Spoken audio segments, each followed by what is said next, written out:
Good morning, members of 3U Biology. Section 5, hopefully, if you're in the right place.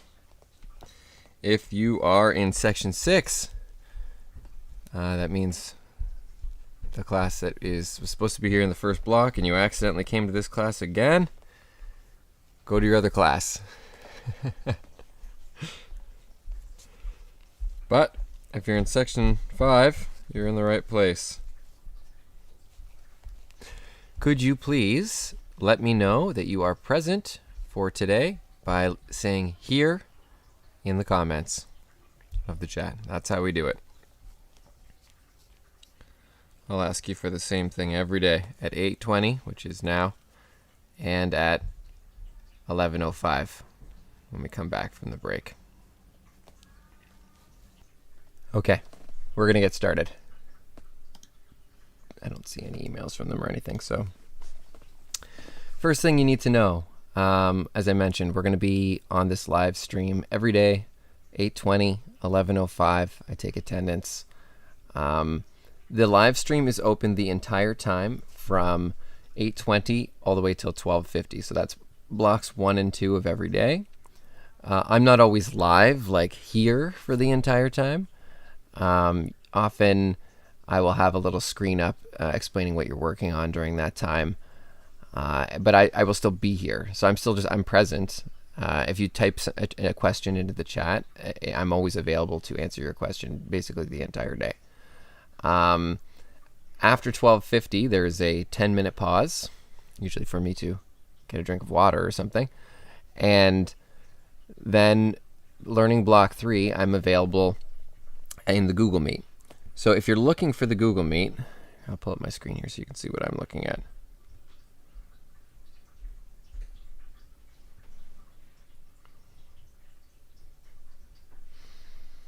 Open up our class. I'm looking at the other class.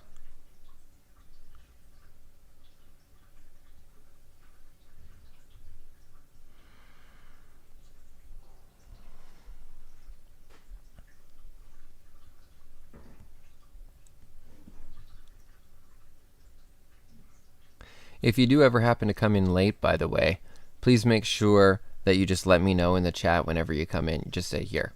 And I'll make sure I catch you for that particular block, if it's the first block of the day or the second block of the day, or I don't know what they're calling them, A and B, or 1 and 2, or whatever. Just let me know whenever you come in. So like I said, I do attendance twice, and you do need to, you should be there for the entire time, but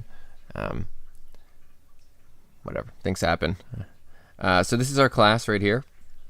This is the front page. Hopefully you guys have accessed this. This is Brightspace. Oh, okay. Go right on here. This is Brightspace. If you've never used Brightspace before, it sort of has similar functionality to Google Classroom, but enhanced.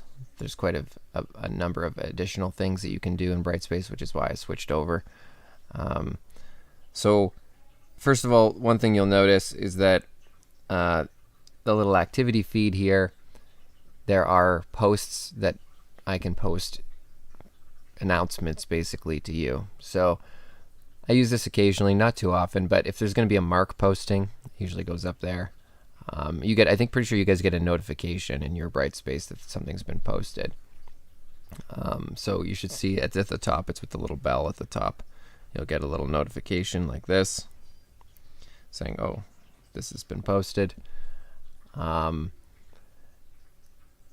Sometimes if there is a problem with the live stream, last quad, there was a blackout in the morning for a couple hours, and so I had no way to get the live stream started. So I posted a message in there from my phone. So just so you know that's like my way of, I guess we can call them emergency communications.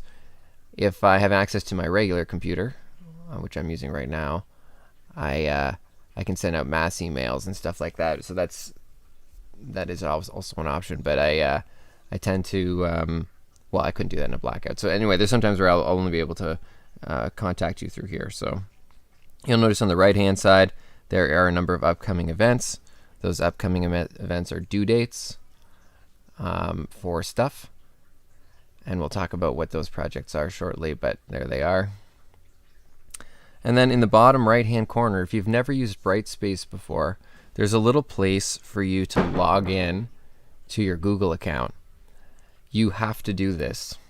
So if you haven't already done it, I highly recommend that you take a minute or two and just do it right now. And the reason you need to do that is because it allows you to hand in Google Docs for your assignments, which you will need to do. Inevitably, a week into class, somebody will say to me, I just can't hand in this Google Doc and I don't know why. That is the reason why. Okay? And I said this to the other class, this exact same thing. And I still, a week from the beginning of class, got emails from students saying, I can't hand in this Google Doc. I guess some students miss this part. But you do have to sign in with your Google account. So you go through the process once, there's like a link you click on, and then you have to go back down again a second time. And then there's a second time you click on it and say authorize or something like that. There's like a second time you have to go through it. So just as a heads up, it's 2 times you have to do something down here. The first time you go through the login process, and then the second time you hit a little button saying authorize or open or whatever. Okay, don't worry, Macaulay, I'll get you on my attendance.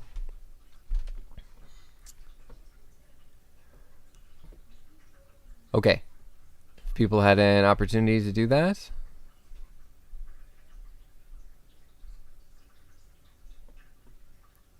Okay, I'm going to assume yes. This is one of those weird things where people can't really, I suppose everybody could say yes in the chat, but that'll take forever. So I make some assumptions. If I'm ever wrong in my assumption, I'm going too fast, you need me to go back over something, slow down, ask a question at any time, please type it into the chat. I do watch the chat. It's on a slight delay.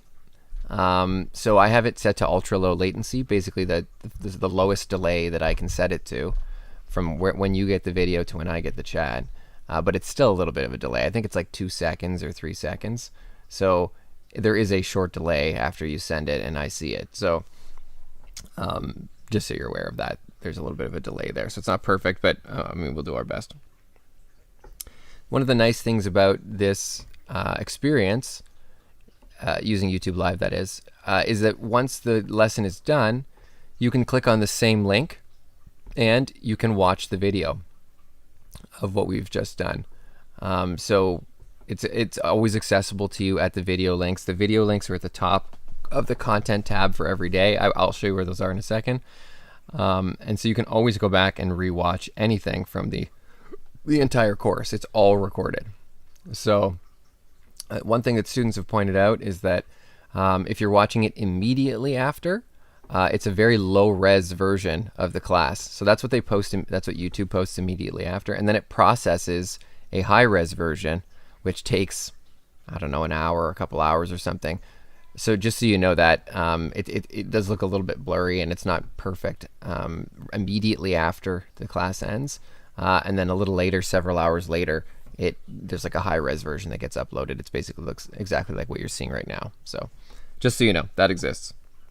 So a quick little tour of Brightspace. This is the front page. We mentioned what's on the front page. That's the course home. Content is where you're going to find everything you need for the course. So over on the left-hand side here, you'll see some tabs for each unit. All the units should be there for you. However, they're not all populated with lessons yet. So I have all of the lessons up till day 10 visible to you, which is in Unit 3. We'll be getting all the way to Unit 3 in this first block of time, the first 10 days. I didn't put anything on past the first block because, well, to be honest, I'm trying not to overwhelm people here too much. This is a very content-rich course. We cover a lot, so I haven't put up anything else yet. I've got it all planned to the end, but I only put up till the end of the first block. It's all really that you need to know. Okay, today we're on day 1. And you'll see under day 1, I put an extra tab that says content from the live stream. And it's just a bunch of links and stuff that we're going to go through together in terms of stuff that you'll need for the course. Okay, so that's there. I'm going to come back to this tab in a second and we'll talk about this in more detail, but just be aware that all of the content for the course can be found on this tab. And you'll notice at the top of each one, see there's a little video link. That's actually the link to this live stream. So that's there on the tab for every day. You can see the link for the day's live stream. You can also click at the very top where it says YouTube live stream. That will take you to the my YouTube page, which has all of the live streams on there for this class and all my other classes and whatever. So it shows which one is like the current live stream. So you'll be able to find them that way as well. Actually, I have a crying baby upstairs. This does not happen very often, but just excuse me for 1 sec. I will be right back.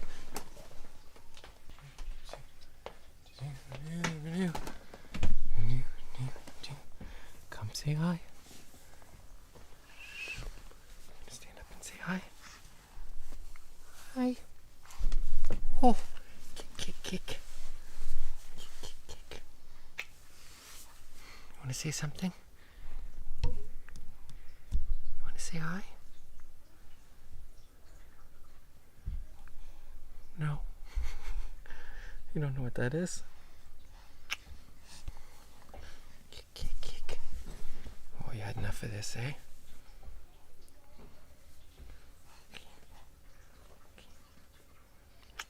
take you back upstairs.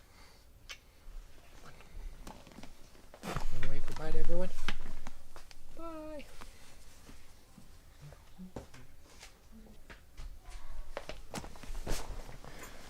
So that's a good little segue into what I was going to mention next, which was very occasionally I'm going to have to pause to check in on what's going on upstairs. My wife is home with me and the kids, and that was Elliot. He's 5 months old, and my other son is 5. So it's kind of a zoo here, although it's relatively quiet in the office. But anyway, let's keep going. Where were we here? Live stream assignments. Okay, so people are always asking, is this worth marks? Is this worth marks? What do I have to do? Is this worth marks? These are the questions I get all the time.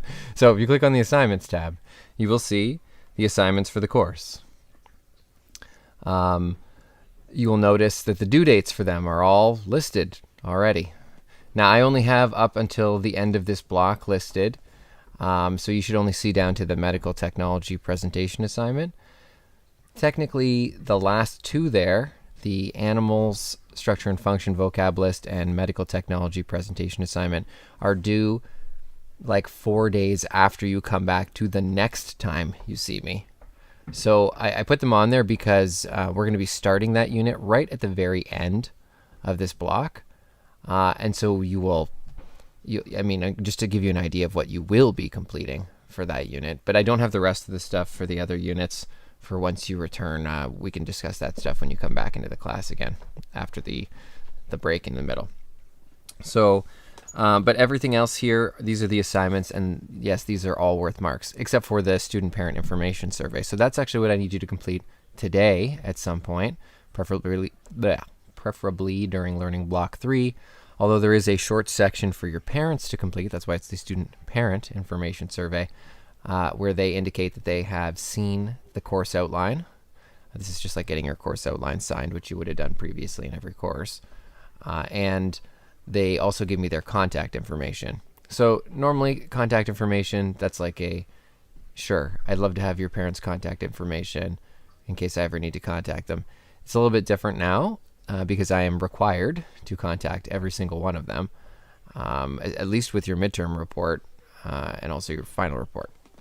So because that's the case, I need your parents to include their contact information. Yes, I do have access to a contact. Sometimes it's email, sometimes not, through our student web portal.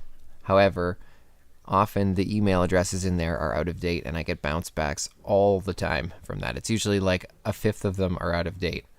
So I would request that your parents give me their email address, their current email address that they are checking, because again, I'm required to communicate with them via email.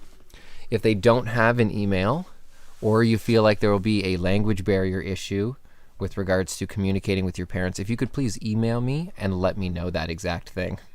I would really appreciate that. We're going to have to work out some alternative for communication with your parents, but I have to communicate with them. So anyway, email me and let me know if that's the case for you. That's obviously not super common, but it happens. So if that's what things are like for you, let me know. That actually is a good segue into how and when to communicate with me. So this has been a challenge for students this year in general.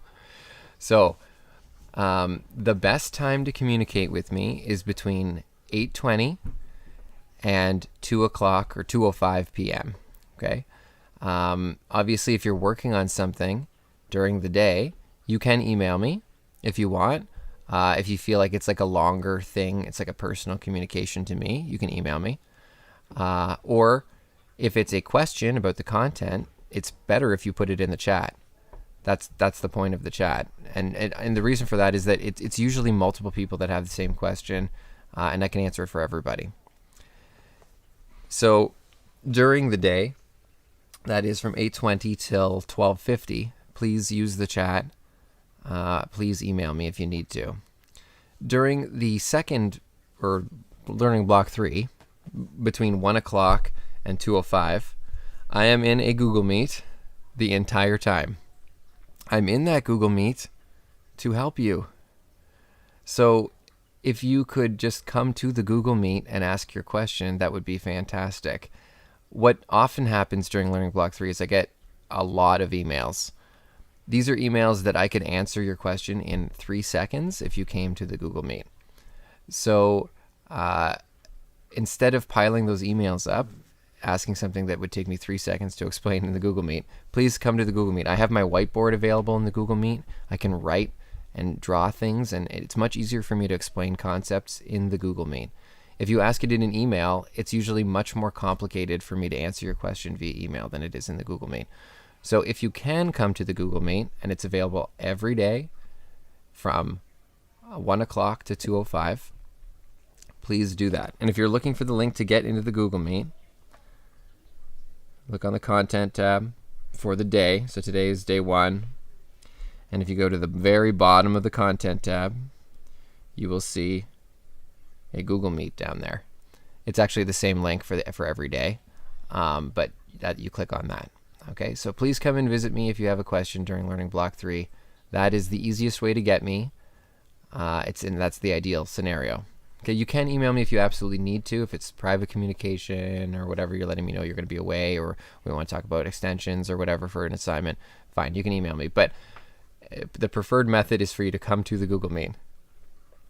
So once school ends at 2:05, things are a bit of a crazy circus at my house. My wife has had the kids all day. We normally switch so that my wife is able to do some work. And so things are a little bit chaotic here. You can email me a question, that's fine, but please be aware that it's not instant response. I get a lot of, hey, I emailed you 45 minutes ago and I still haven't heard anything. Guys, cut me a break here. I'm not at work after 2:05. Okay, so I'm answering these as these emails as a help. Okay, but it's not part of my job to do that. But I'm not saying you can't email me. You can, but that is outside of my work hours. So, but I am happy to answer your emails. But just be aware that there is a delay. After 8 p.m., you can pretty much assume I'm not going to get your email that day. I do not check my work email after 8 p.m. I put the kids to bed. I'm done. I'm done for the day. If you sent it before 8, I'll try and get to it at that time. But realistically, I'm not going to answer your email if you send it after 8, okay? So please don't expect that I'm going to answer your email that you send at 2 in the morning. By the way, this happens all the time. This sounds like a ridiculous thing that I'm talking about here, but I get emails at 2 in the morning all the time from students. I have to put my phone on Do Not Disturb at night so I don't get little alerts about student emails at 2 in the morning. So I get it that you feel like this burning question is important, that you're asking at 2 in the morning, but it's really not that important. I'll get to it in the morning. I feel like maybe because we're all at home, some boundaries have sort of disappeared and people feel like, well, This is just online teacher guy. Like, doesn't he just answer questions at 2 in the morning? No, I don't. So, but okay, some reasons you should contact me. Let's talk about this too. If this is a question that you could ask the next day at the beginning of class, like in the chat, do that. Just ask it in the chat, because I normally start every day by saying, does anybody have any questions from yesterday's homework? And you can say, yes, I have this question, and then I will answer it. That would be the ideal way to go. Instead of, because otherwise I'm taking like time out of my like personal time in the day to answer your question. I could answer in a minute, 30 seconds the next day during class. So let's try to keep this stuff reasonable. If that's your objective, like consider if it is possible for you to get that answer the next day. If it's a real burning question, you feel like it's holding up all of your homework because you really don't understand something, that's fine. Again, it's okay to email me and I'm happy to answer them, but all I'm saying is that like think about what you're sending before you send it. I've had students email me and ask, what are we doing tomorrow? I mean, that's really next level weird, because it's literally posted what we're going to do tomorrow on here. You can just read it. So, so there's no need for those either. Anyway, let's just try and respect each other's personal time here. And I won't be answering emails in the middle of the night. If you would like to talk, let's discuss timelines. So we cover a lot of material in this course, a lot. I won't pretend for a second it isn't an overwhelming amount of material for a lot of students. What we've done is taken a very content-rich course, chopped off a bunch of stuff that was non-essential, and then compressed the rest of it into what we're about to do. So we move fairly quickly, and you have to be making a significant attempt to meet the deadlines, okay? You'll notice that there are deadlines on here for things. If you can't make a deadline, okay, it's too tight, you have some personal stuff going on, whatever. I mean, it doesn't really matter the reason. What you need to do is you need to let me know in advance of the deadline that you are not going to get something in by that deadline. Okay? So if you're working on it, you cannot make the deadline, you must email me. All right? Let me know. Now, is it a big deal? No, it's not. It's not a big deal. The key is that when you email me, you should propose what your alternate timeline is for handing that in.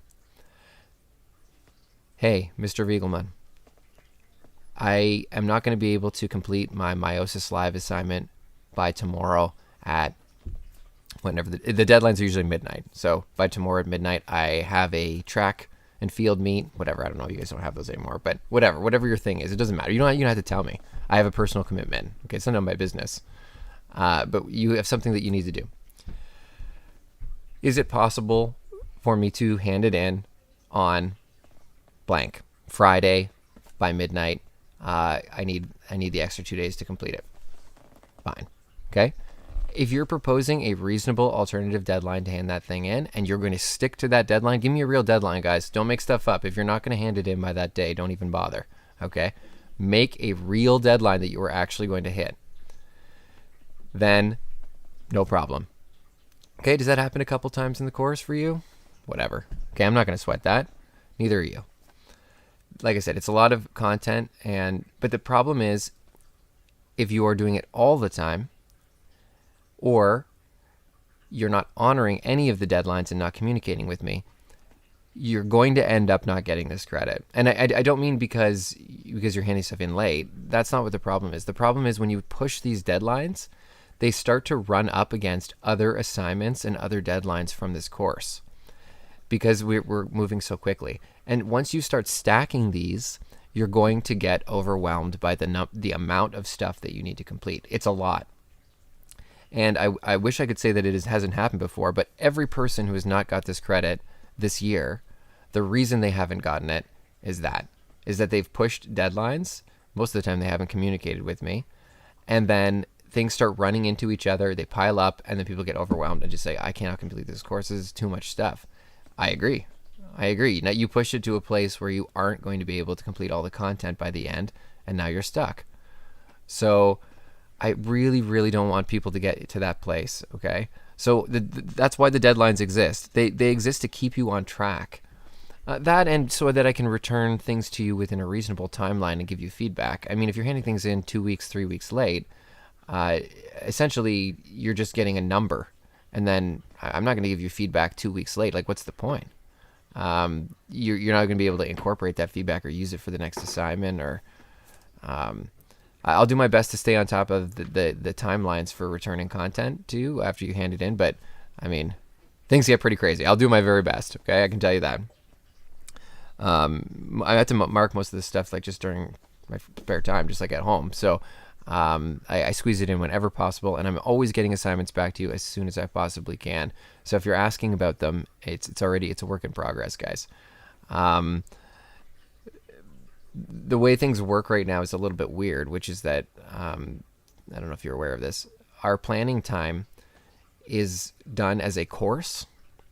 So you have one quad where you have planning time, you have time to plan and mark and stuff, and then another quad you just have none, which is unfortunately I'm on that quad right now. So I don't have any time outside of class that is just like time to work.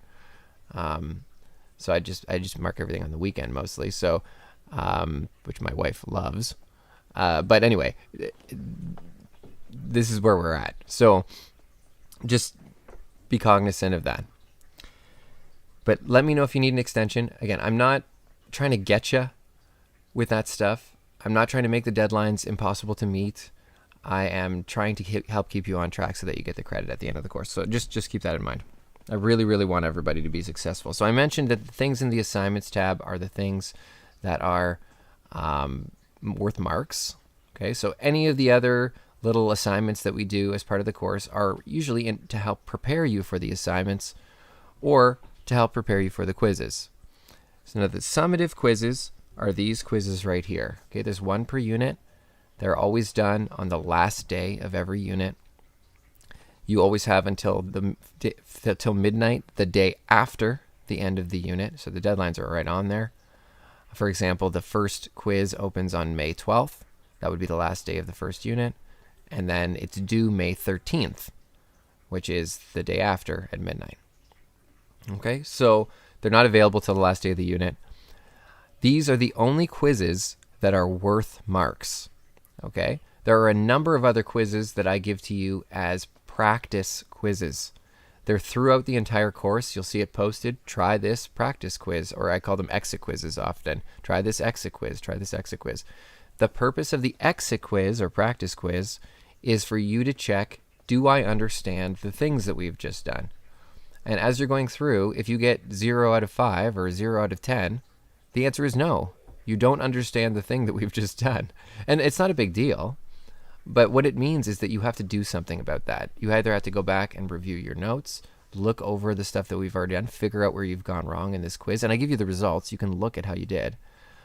Or you need to come talk to me, and then we'll figure out what you're not understanding and get you up to speed.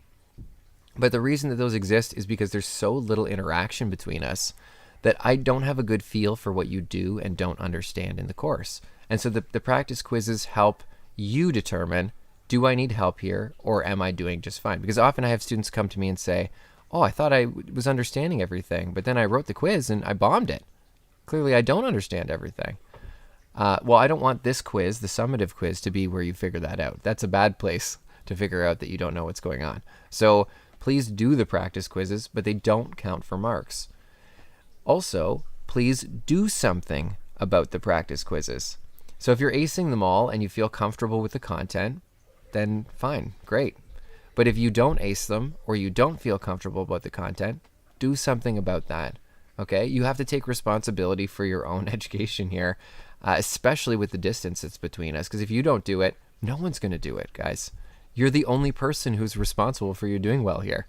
So I can support you. I want to support you. But if you don't take advantage of that, then what do you want me to do about that? You're the only person who should care. So so if you're not doing well, if something's not going well, you don't understand something, please reach out to me. I am here to help you. I'm your guide. I am here to help get you through this course. But if you don't take advantage of that, then you're basically on your own, which is ridiculous. I don't want you to be on your own. So just as a heads up. These are the summative quizzes. The due dates are on there, last day of every unit. So what that really means is that there are 3 summative evaluations that are worth marks per unit. There is a vocabulary list, which we're going to talk about. There is a major assignment, which we're going to talk about. And then there is a quiz, which we're going to talk about. So those are the 3 things for every unit. There's always a major assignment. There's always a vocabulary list. There's always a quiz. So you just need to make sure you get those 3 done every single time. And they're always due the day after the unit ends at midnight. All right. If you are looking for one of the course notes, so you missed something in the course notes, something was written in the course notes you didn't quite see, didn't quite get, I post all the completed versions of the course notes in here, in this Google Drive folder. And what I have in there right now are the course notes from last quad. So I update them as I go. I add stuff to the notes. We might talk about something different. I'll make a note of it in the notes. But then I update it. So it will be updated, but right now what's in there is the ones from last quad, and you're welcome to look at them. They're in there. So every note package is in there completed. This is for when we go back to school. There's, the little bathroom break survey or whatever if you have to leave the room. We won't worry about that right now. So with regards to that, I have no clue when we're headed back to school. It may be at the end of that month break. It may not be. So if you've been watching the numbers, I wouldn't focus on it too much. I try not to, but things aren't going super well right now. And so my guess would be that we're going to be off for a while still. I'm not a public health official, but I am surrounded by MDs in my life. My wife is a family doctor. My brother is a doctor. So I hear about this stuff constantly. My guess would be we're going to be off for a while. So let's make the best of our online situation here. Since we're going to be in this together for a while here. So what else is there?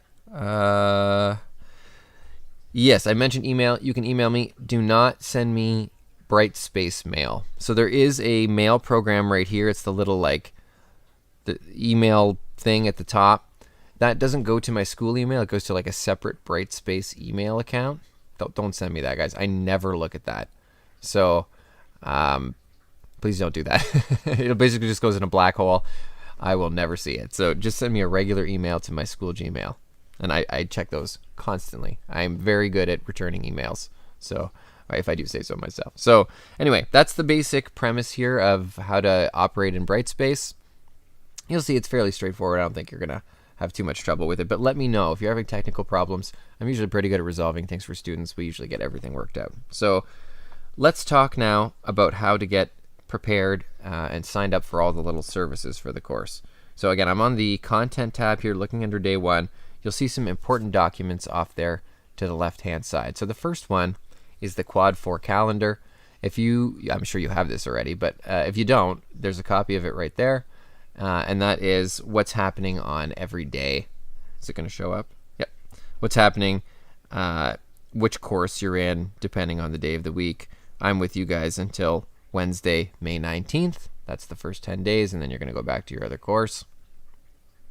And then I'm back with you guys again on June 3rd, and we're together for a while, more than 10 days it looks like. 1, 2, 3, 4.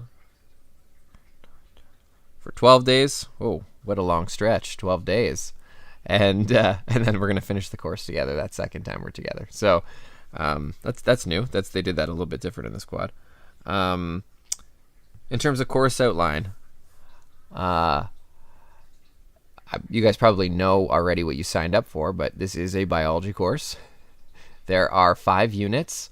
We're not going to do them in this exact order. I should probably change the order on here, but we're actually going to start with diversity, which is unit 4 on here, where we're going to talk about what kind of living things exist, what's out there. And this is fascinating. Before I took this course in high school, I had never heard of a protist before in my life. What is a protist? I don't know. What kind of microorganisms exist? I have no idea. I don't even know how they work at all. So before I took this course in high school, I had absolutely no understanding of what living things were out there in nature. And so I personally find it very enlightening. And now I get to teach the course, but we're going to talk about all the different things that exist out there and how they're different from each other and how we categorize them. So that's the first unit, diversity. Then we're going to get into genetics.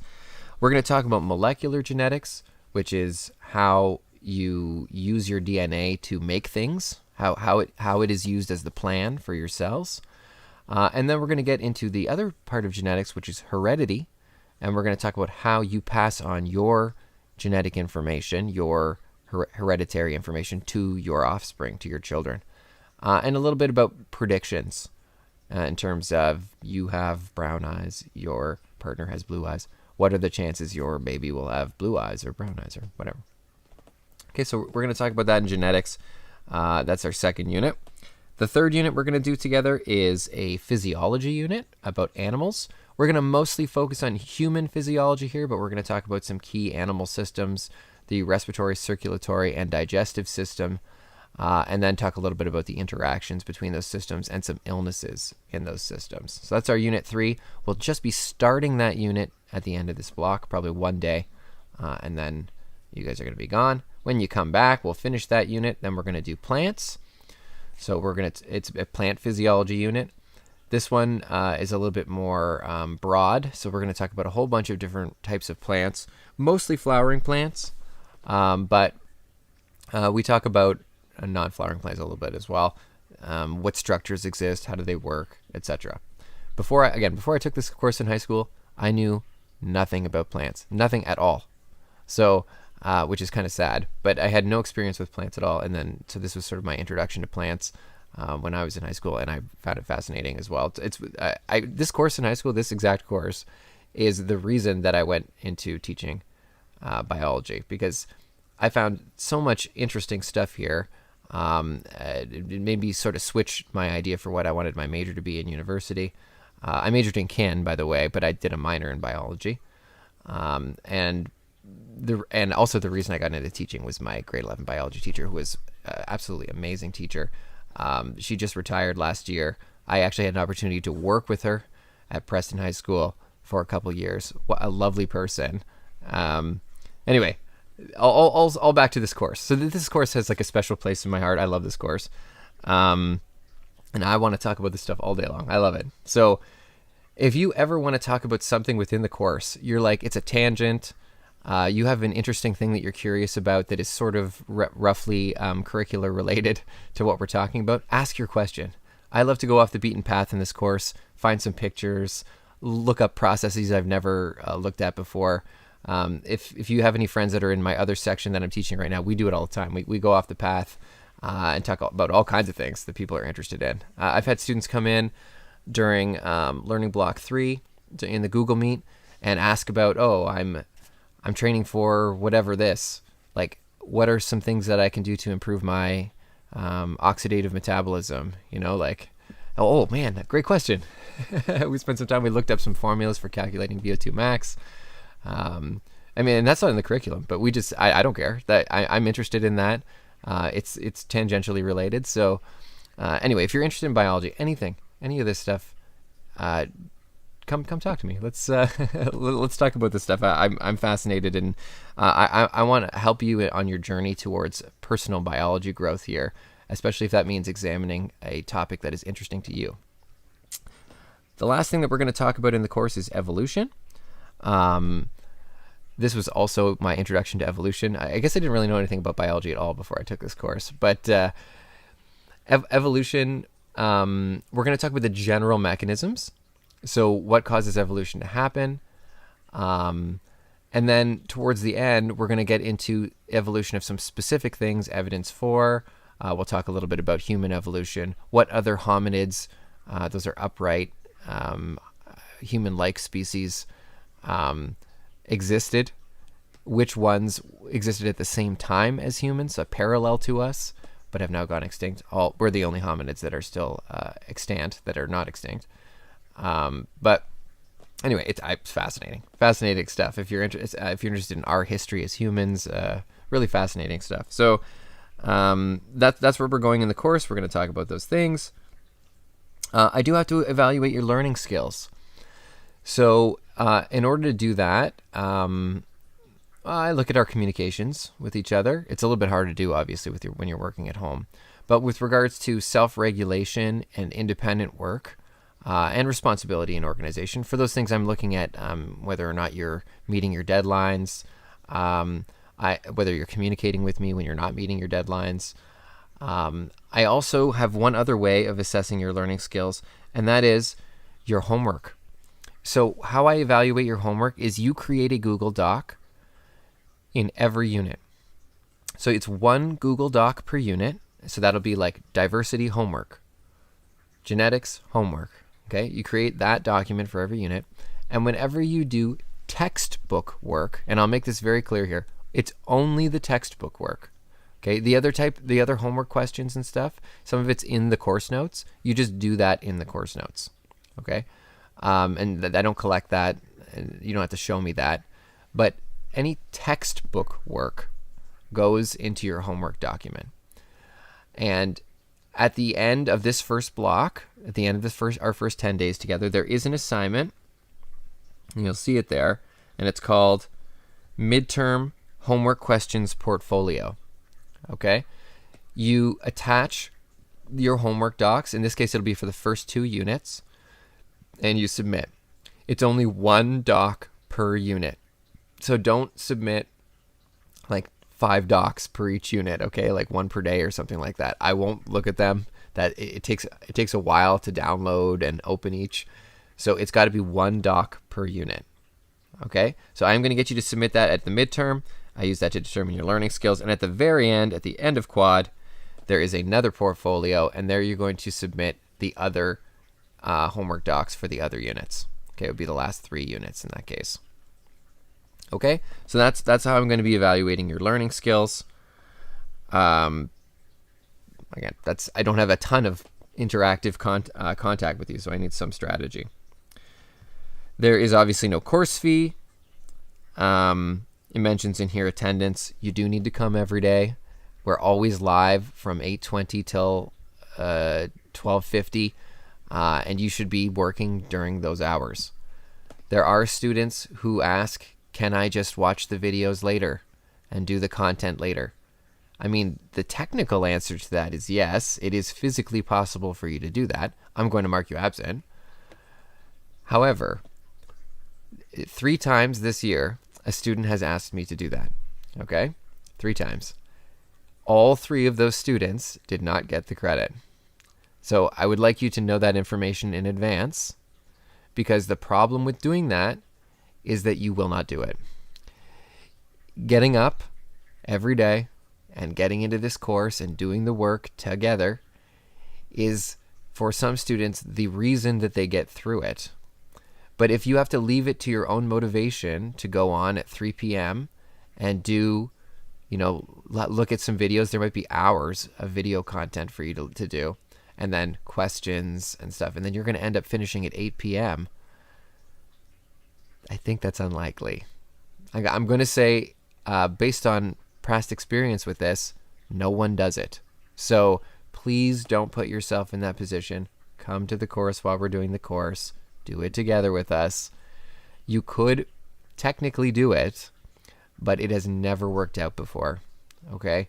If you're a real self-starter and you can do it on your own, you probably are just going to come to the 820 class and do it with us. There's no reason for you to do it on your own and have no support from me while you're completing the course. That is a bad decision in my opinion. So that's my opinion on it. If that's the route you're planning on going, it is physically possible, but I strongly advise against it, and I will make sure to let your parents and your guidance counselor and your VP know in advance that I have cautioned you not to do that, and that is the choice that you are making. Because I'm not going to be responsible for you not getting the credit at the end of the quad. No one gets the credit when they do that, as far as I know. So anyway, just as a heads up. There's no fee, as I mentioned. There is a textbook. We're going to go over the sign-up process in a moment. You don't need any specific equipment except your Chromebook, obviously. You will not receive any paper for this course, obviously. In the very first email that I sent you, there is a full course notes PDF in there.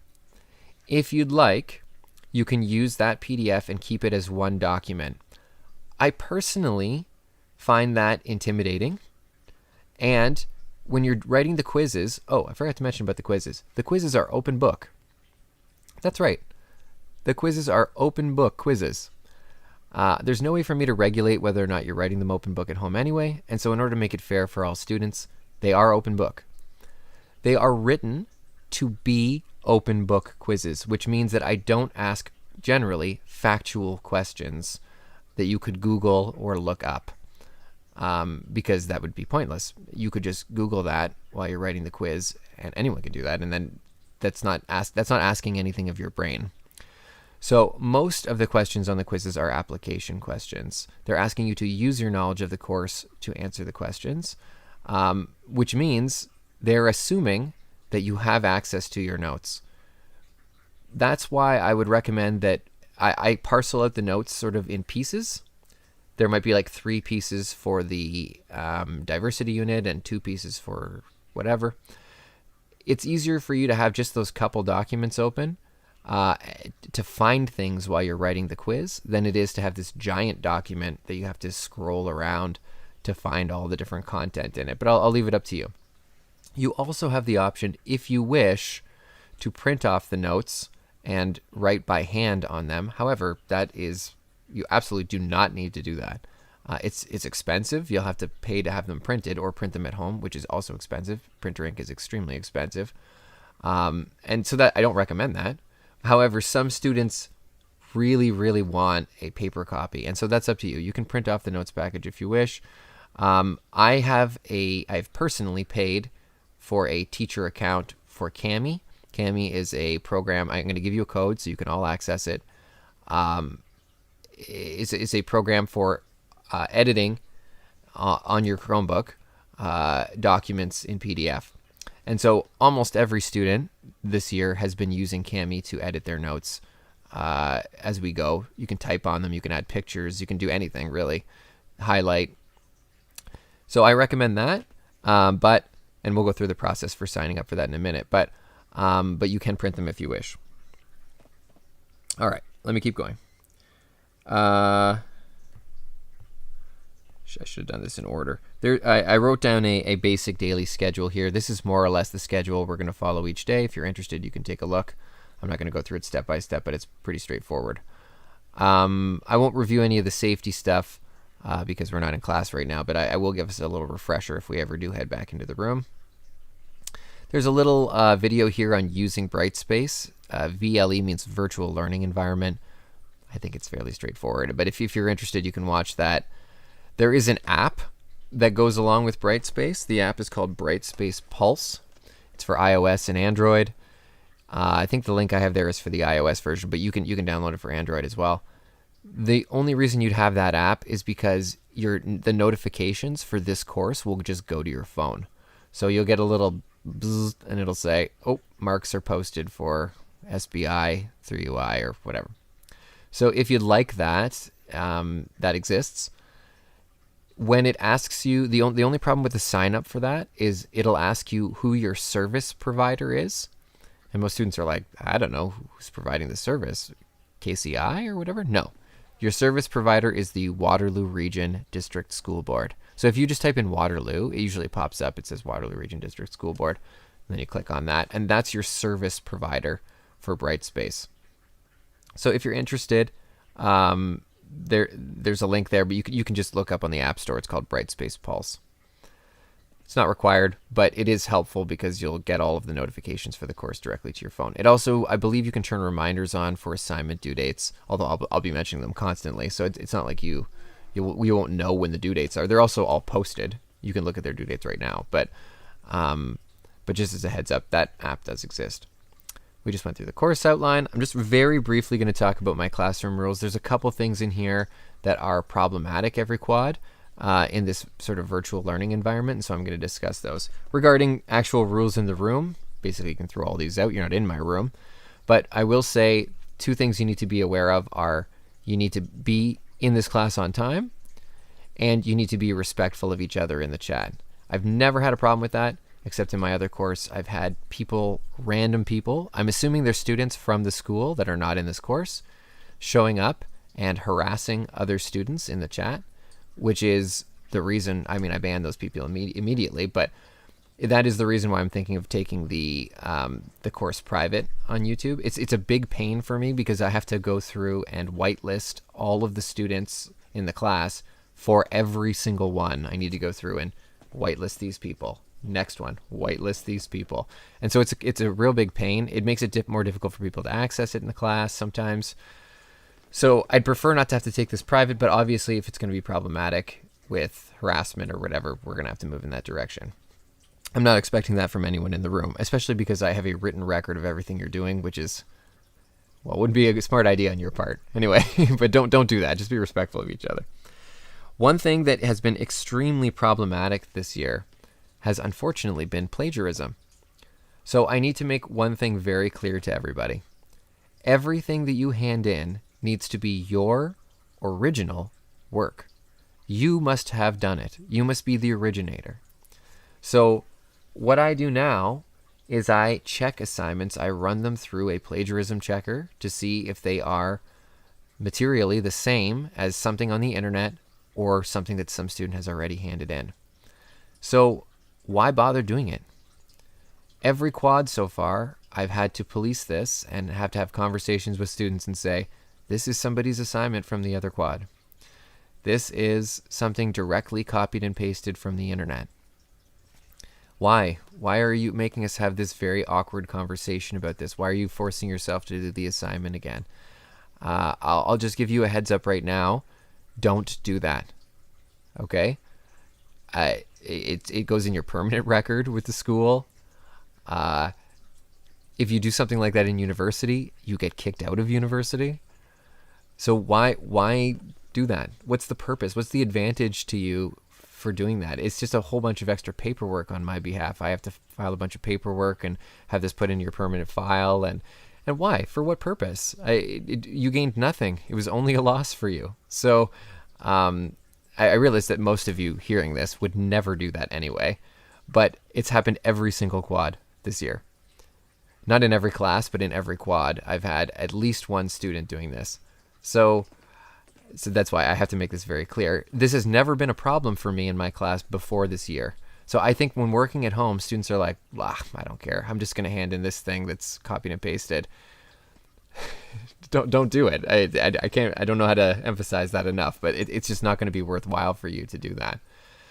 That being said, when you do your vocabulary list, we're going to talk about strategies and what you need to do in your vocabulary list for each unit. But it's not copying and pasting. It's never copying and pasting.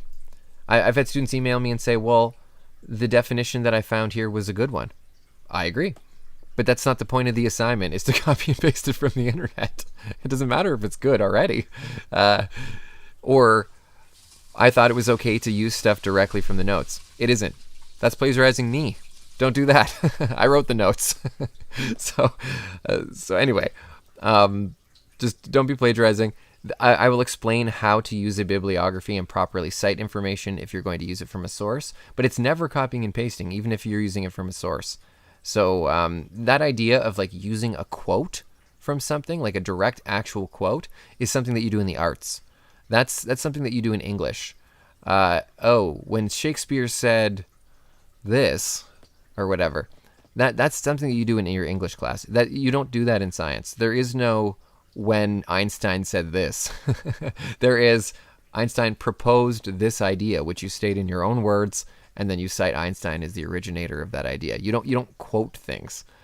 So I'll get ahead of that before anybody says, oh, but you can just put it in quotes or whatever. There's no such thing as that in science. Or I shouldn't say ever, but it's very rare for you to directly quote something unless it's a famous quote. You don't use that in science. So please keep that in mind. Don't plagiarize. Okay, I'll stop talking about it now. A couple of little things for success that you should consider. I won't go through this whole list, but sleep at night. Okay, take a moment to stretch during the day, clear your head. We have a break in the middle of the day. Use it. Try not to memorize the course. Some students and there is some memorization involved here, absolutely. There's a ton of new vocabulary, which is why we're going to do the vocabulary lists. But try not to memorize stuff. Try to understand or look to understand the processes that we're discussing. Okay, not memorize them. Now, you will probably need to put some of that into your memory, but that's not the purpose. The purpose is to understand how the process works. So keep in mind that that's the main thrust of how this course is going to work. You're going to be seeking to understand processes, but associated with those processes is knowing what all the things are called. And so that part, I suppose, is memorization. So why are you here?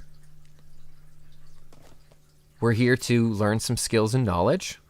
Okay, that's biology knowledge, but also skills and knowledge for, something you're going to use in a job and learning how to make competent decisions, etc. That's just what you're practicing in every course.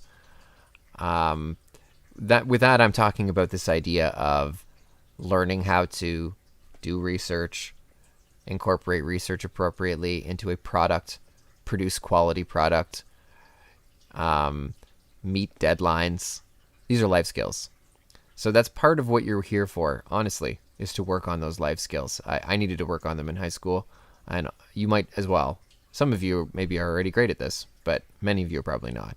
So that's one objective of this course, and every senior science course, is to be, because that's part of being a good scientist. The second component here is to just foster a interest in science, and biology specifically. That's, for me, the most important thing that you get out of this course. Do you get an 80? Or maybe a 75 or a 70? Let's shoot for higher. But, is that where you're ending up? But you loved biology. You found a real interest in protists. You think human evolution is really cool. And you're interested in the other hominids that existed parallel to humans. Are you fascinated by how plants are put together? That is the real reason that you should be here, is that you're interested in biology. And you maybe need it for a career, but to be perfectly honest, if you need biology for a career and you're not interested in it, you probably aren't really meant for that career. I have lots of people say, well, I want to go into nursing, but I hate biology. Nursing's not for you. I don't know why you think that nursing will be for you, but your whole life will be this biology, mostly the physiology component, but that doesn't make any sense. So think about that. If you really need biology for something but you hate it, just go in a different direction. Find something that you actually like. But this is a elective. You guys chose to be here, and so I'm going to assume that you have some base interest in biology. I think that's probably fair. So I want to foster a greater, deeper understanding of that stuff. Okay, that's pretty much all I'm going to say with regards to that.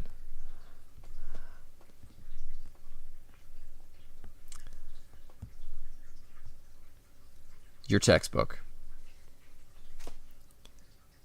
You would have received a textbook code.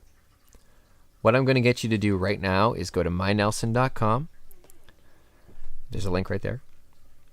And you're going to sign up for the code, for the textbook, with the code that I have sent you. I had the textbooks. We had to buy some new textbooks for this quad because we have more students in biology this quad than ever before. So we had to order some extra textbooks. I actually had them shipped to my house because I can't go to the school right now. And so you have brand new codes that were shipped right from Nelson.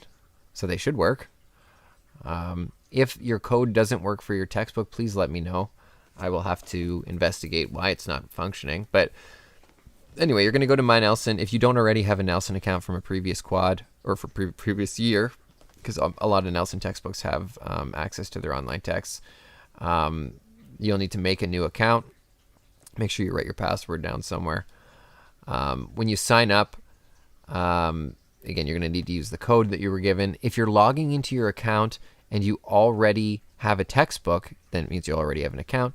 I believe there's a little link somewhere at the top that says like add code or add new code or add new textbook or something like that. And you click on that little link and that's where you put your textbook code in, and then it'll add it as an additional textbook on your account. So I'm going to ask everybody to do that now. I know some of you probably have already done it. If you are having technical problems, Now is the time for you to tell me about your technical problem, because we're going to use the textbook. Add new resource. Thank you. Thanks, Priya. It's add new resource. Now is the time for you to tell me about that technical issue, because a week from now,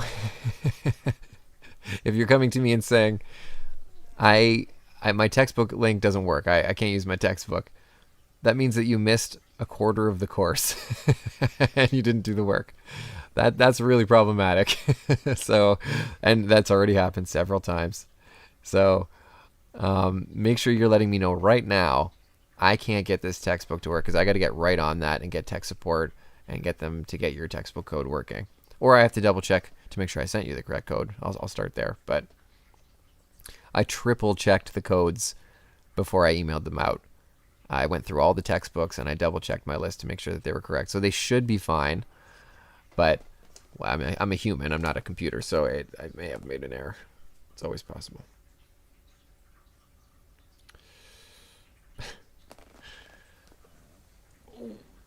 Don't forget to stretch. I actually had my vaccine yesterday.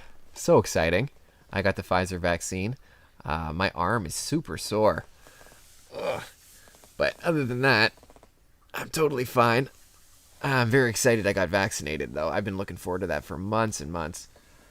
And in a couple weeks, I will have some base immunity. Hooray! That's exciting. I'm really looking forward to a time when you guys are able to get vaccinated, too. Hopefully that's not too far away for you. Certainly, there's a number of clinical trials in motion for young people for all the major vaccines that I'm aware of. So hopefully that's coming soon. We're actually going to talk about how vaccines work either tomorrow or the day after when we discuss viruses. So, or Monday rather. Right, tomorrow's Friday. But anyway, hooray. A little bit sore. The first vaccine's not usually too bad. You get pretty minimal immune response usually, although some people react a lot more than others. That's the second dose you gotta watch out for. That one's a little more harsh. But it gives you much better protection. Any issues with the textbook? I know I had at least one student email saying that they were having difficulty adding it. If you're still in that situation, just put it in the chat right now, and we'll problem solve together. But if you're not posting, I'm going to assume that you've got it worked out.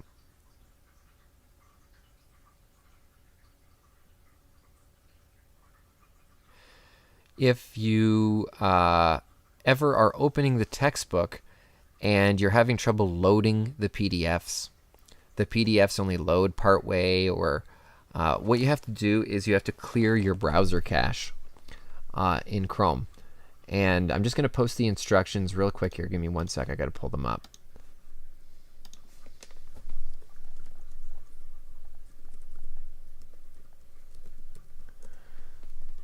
I'm going to put them into the chat.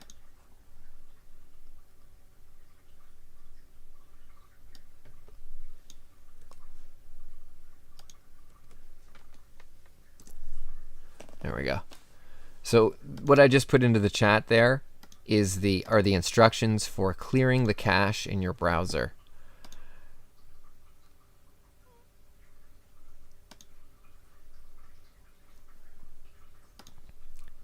That fixes usually every single problem with the Nelson textbook. As far as I know, that has fixed every problem that we've run into this year. So just as a heads up, that's what you do. That also seems to fix every problem with Explore Learning, which we're going to sign up for now. So a lot of the web-based services, if you clear the cache in your browser, it basically resets everything. And that seems to fix a whole bunch of different browser-related issues. So just as a heads up. And if you need those instructions later, you can always ask. I can just email them to you. But just as a heads up, that works for a lot of stuff. Explore Learning. You've probably used before. These are the gizmos.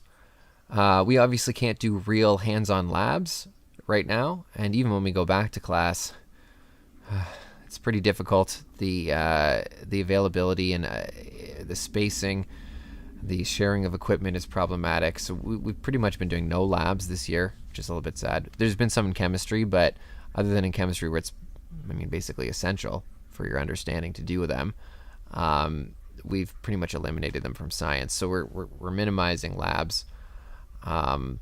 Most of the bio labs that we do have fairly good gizmo related alternatives, so I've been using those. The fetal pig, not so much. That one's a little harder. So I'm going to probably do a virtual fetal pig dissection. My wife has cautioned me against bringing a fetal pig in the house. I was going to do it in the office here, but I don't think it's going to happen. So if I'm able to go into the school, I will spend a day in the school and I'll do it. I'm not sure if that's actually possible. If it's not, I do have a video of me doing a fetal pig dissection from a previous quad, I'll use that video then instead. But if possible, I would like to do it live. We'll see what the options are for that. Anyway, you go to explorelearning.com. There's the code right there that you need when you sign up. It's in the top right. There's like a button you click. Add new class or something along those lines. And that's the code, the access code, XRG RTQ. That's going to put you in this class. We do, I think, 4 Explore Learning Labs this quad. There is a digestive system one. There is a plants one. There is a evolution one. And then there is I think there's actually 2 evolution ones. The evolution ones are pretty good. Because what you do in the evolution simulation is something you really can't do in class. You can't really simulate evolution very well in class, but you can mathematically simulate it through a gizmo, and so it's actually quite a good simulation. So if you're having trouble adding your class, please let me know, and I will help you troubleshoot signing up for an Explore Learning account. This is another one of those things where people often will come to me and say, I can't figure out Explore Learning, I can't get in. But we've already done 2 labs, so that means that they've skipped 2 labs because they just couldn't get in. Don't be that guy, okay? If you can't get in, please let me know so that I have difficulty understanding the line of thinking of those people, because at what point was that going to be problematic for you? At the end of the course, or just let me know when you're having trouble. I can help you fix it right away. So weird things have been happening now that we've gone online, where I think the baseline for a lot of people is to never communicate with anyone, and so that obviously can get you into trouble if you need assistance. So, okay, Cami. Cami is a program for editing PDFs. It works great. I bought a teacher account. I myself bought it. The school won't pay for this stuff. And if you buy a teacher account, it's a Chrome extension, so you have to download the Chrome extension. And once you're logged into your account, then you go back here and you click this link. It should modify your free version to the Pro version for free. Okay, the Pro version adds a bunch of functionality. It lets you insert pictures into your notes. It lets you do a whole bunch of extra editing stuff that the free version doesn't allow. So I've already paid for it for you, so please use it. You get a free account. So once you click on the link, there should be some indication that it's upgraded your account. I think it says this code has been applied to your account, or something along those lines. It gives you some kind of a message that suggests that it's switched you to Pro. So you have to get Cami first, get the Cami extension installed. It's a Chrome extension. There's a link I said right there. And then once it's installed and you have your own student account, then you click the link and it upgrades your account. If you're having a problem with that, let me know. In order to actually edit a PDF, you need to save a copy of the PDF that is on here, and I highly recommend you creating a folder for biology. So you should create a biology folder. Within that biology folder, make one for each unit. Again, this stuff is to keep stuff straight so that you can access stuff during the quizzes quickly. So you'll want to create a folder for diversity. That's our first unit.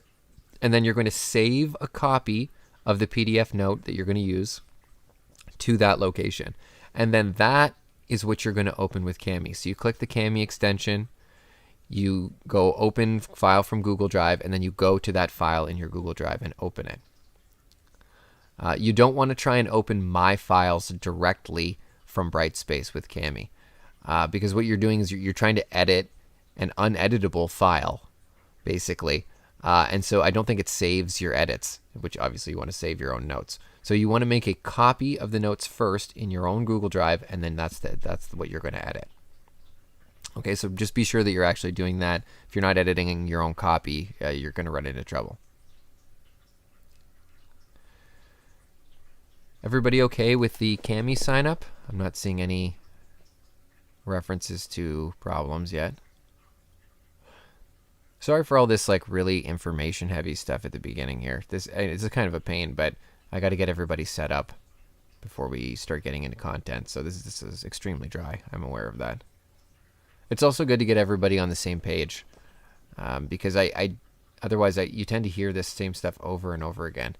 Don't copy and paste stuff from the internet. Don't copy and paste stuff from the internet. And it becomes really tired because I have to say it over and over and over again. So I'm just going to get it all out of the way at the very beginning.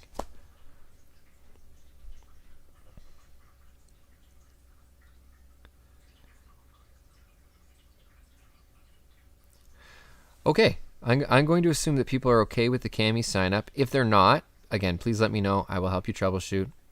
The next thing that I'm going to get you to sign up for, lots of different stuff, is Loom. You don't have to get Loom. Okay, so this one's optional. What Loom is a screen cap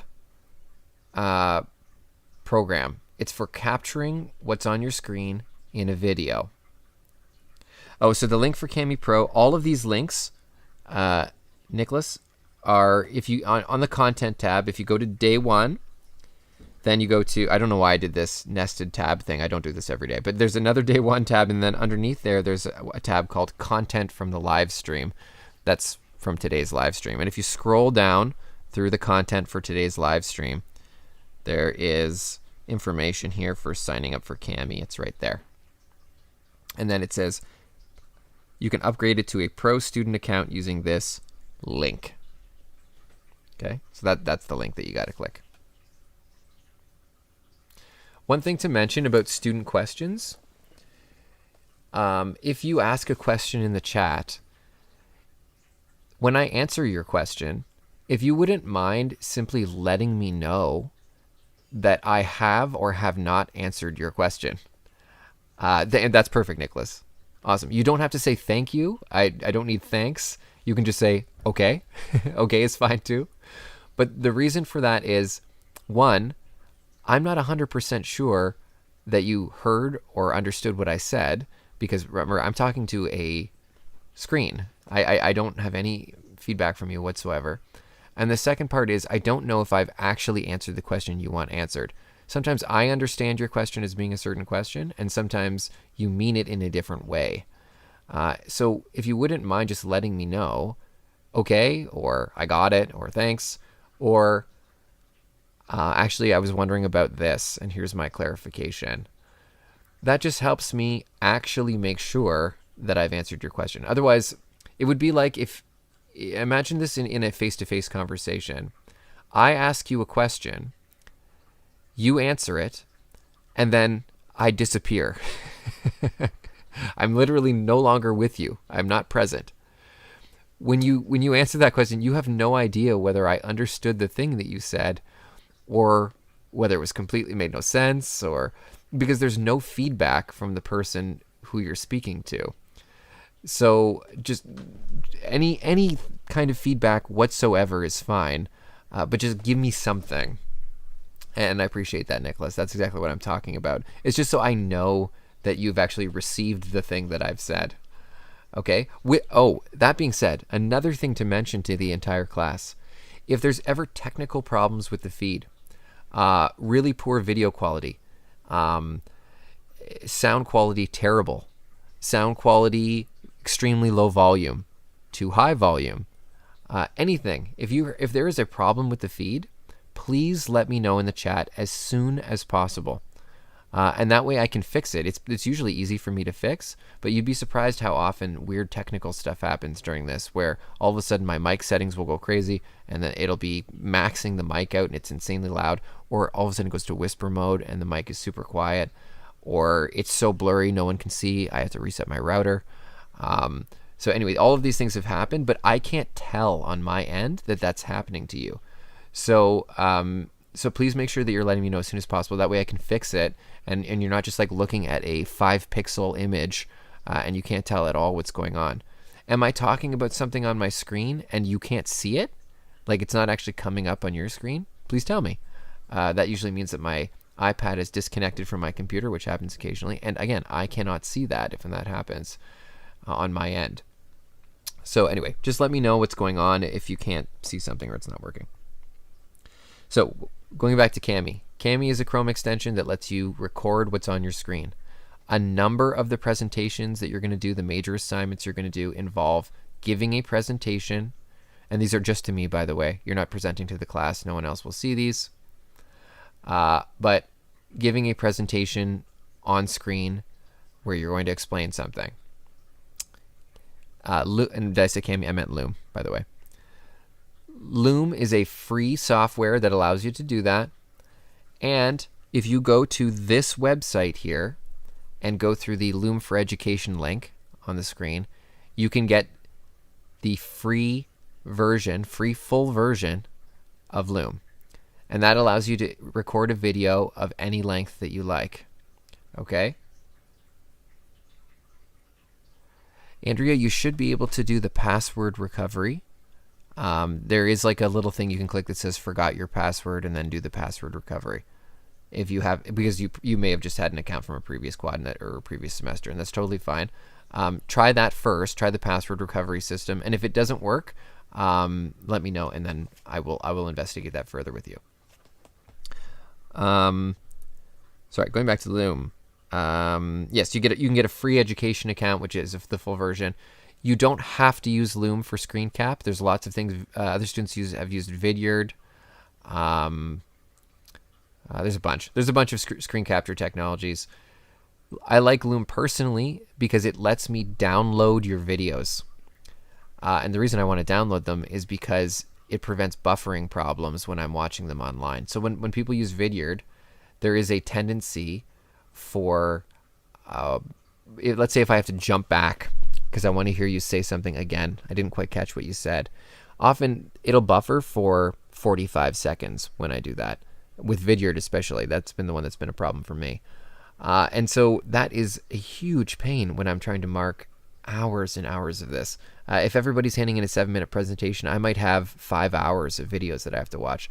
So if I'm getting stuck for 45 seconds waiting for something to buffer, that is very problematic for me. So I prefer if you use Loom, I download the video in a couple seconds and then I can watch it with no buffering issues. However, you don't need to use it. So like I said, you can use other stuff if you want. I can't force you to use Loom, but it's easy to use and it's free. Other services also have a 5-minute maximum. But if you, like I said, if you go to this website and you go through the process, you can get a free full version, and then you don't have to deal with a 5-minute maximum. You might want to do a 7-minute video for some of the things that we're doing, and that would just prevents you from having to make 2 videos, which you can also do if you want. And then just say this is part 1, this is part 2. That's also fine. But anyway, Loom's available. I left all the information there for you. I mentioned linking your Google account. If you still have not linked your Google account or you're not sure how, if you click on this where it says link your Google account, I made a Loom video of me linking my Google account, or at least how to link a Google account. And so you can go back and look at that again if that's a problem. My workspace has been downgraded.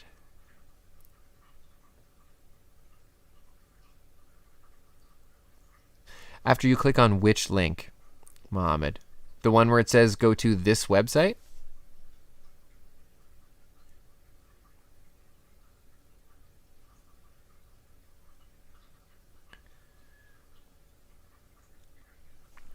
I should mention that when Loom originally started, and this is back during the first lockdown last year, they offered a free account to everyone. But now they've switched to education only. So it's possible. Is it possible that you haven't logged into an account you've previously made until now? Because if that's the case, you have been downgraded back to the standard version, not the pro version. But if you go to this website, I'll open it for you. There is a little button here where it says Get Loom for free. No, sorry, that's not the one you want. You want Verify Education Account. And Mom, did you go through that process and go to Verify Education Account?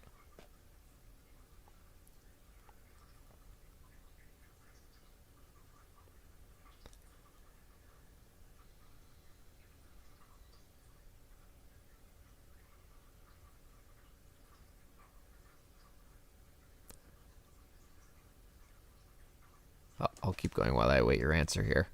But anyway, that's the link that you need to click on. And then there's a little process you have to go through. It does not upgrade it immediately. It takes a minute.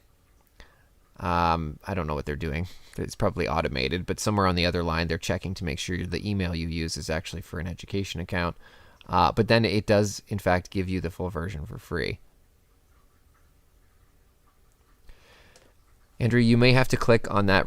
You may have to go through that recovery email process a second time. Sometimes when you do recovery email things, it doesn't work the first time that you go through it. One thing to keep in mind is that this is the first day of the quad for this course, for like course number 4, for a lot of students in Ontario. It could be 50,000 students or something like that. So there are a lot of potential students accessing these services for the first time at the same time, hitting the email recovery button, and so it's overwhelming the system quite possibly.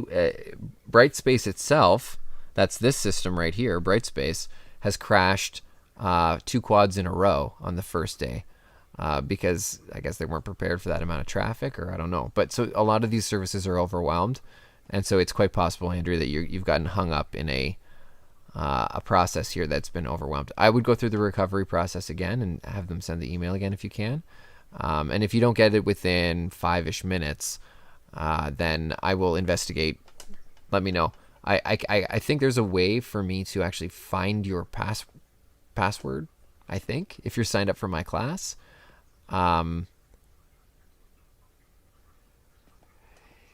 It does, Mohammed, because it would have started off as a pro account, and then they switched all of those previous pro accounts down to the free version, and then offered the pro version if you could confirm your school account. So you still have to go through that Verify Education Account process in order to upgrade it again to the pro account. So anyway, try that first at least before you get convinced that it's not possible, because I'm fairly certain that they will just upgrade it for you back to pro again. So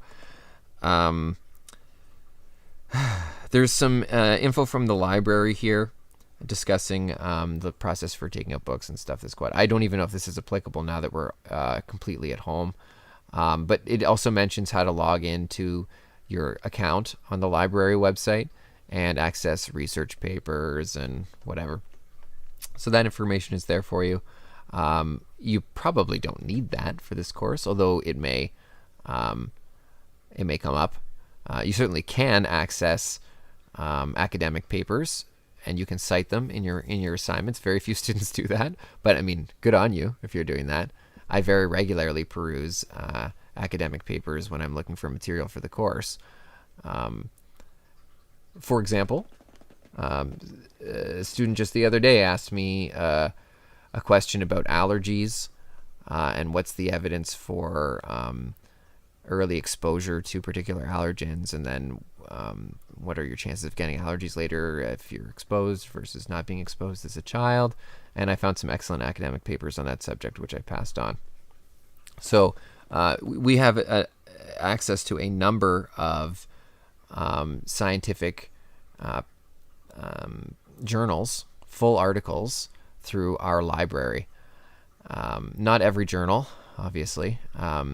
If you ever go to a university, to a institute of higher learning, their libraries usually subscribe to every scientific journal, and so you have access to basically everything as a student.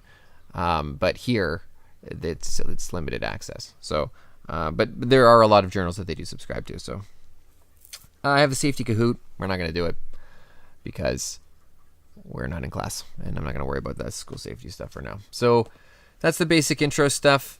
Like I said, you'll need to get those accounts figured out. If you're having difficulty after this time and you're still like, oh, I just can't get this to work, please just email me. We'll get it figured out.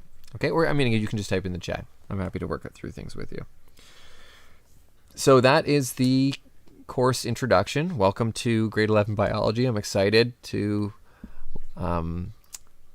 walk you through a diverse world of living things. I'll mention again real quick here the student parent information survey.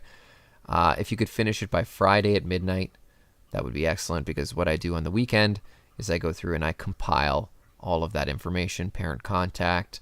I go through and read your responses to the student survey, and I do that all this weekend. So I'd really like to finish creating my parent contact email list this weekend and not let it drag on. So Friday at midnight is the deadline for you.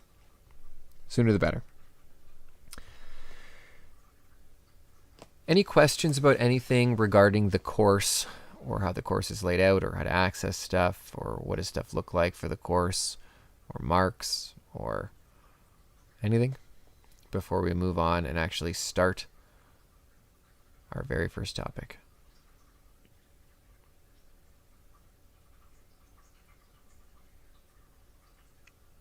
I'll give you a minute.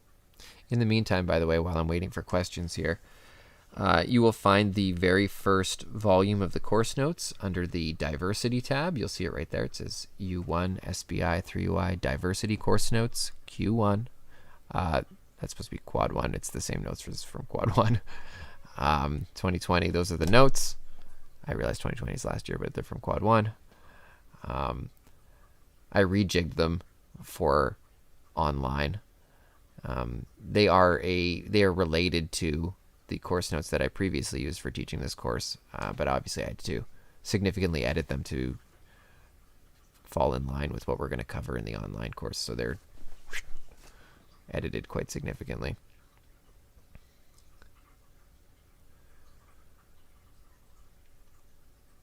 So you're going to need to open that, make a copy of that course notes document, and then open it in Cami probably. If you have some other PDF editing software that you like, you're welcome to use whatever you want.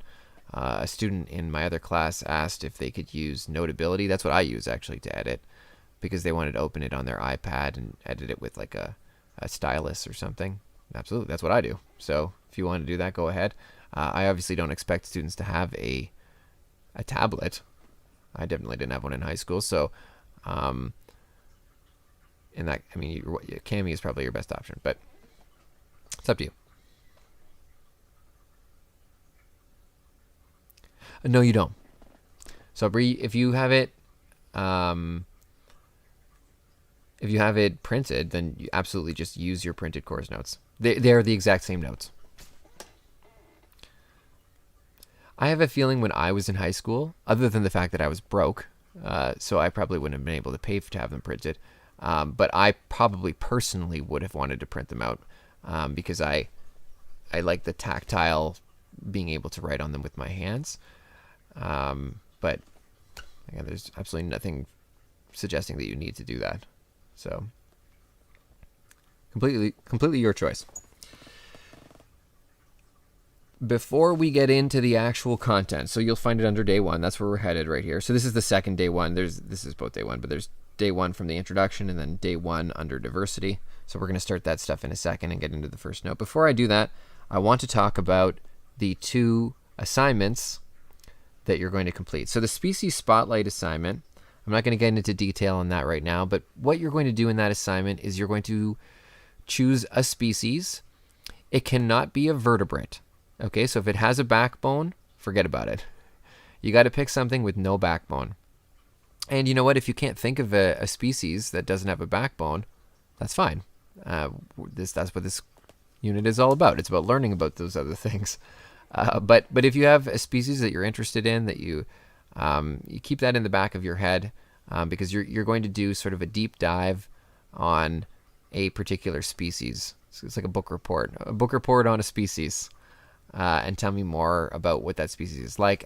Obviously, I'll go through the details of what you need to include later, but you're going to be creating a Google Slides presentation on a particular species. And you may have something in mind, or just as we go through the course, as we go through the diversity unit, maybe something comes to mind.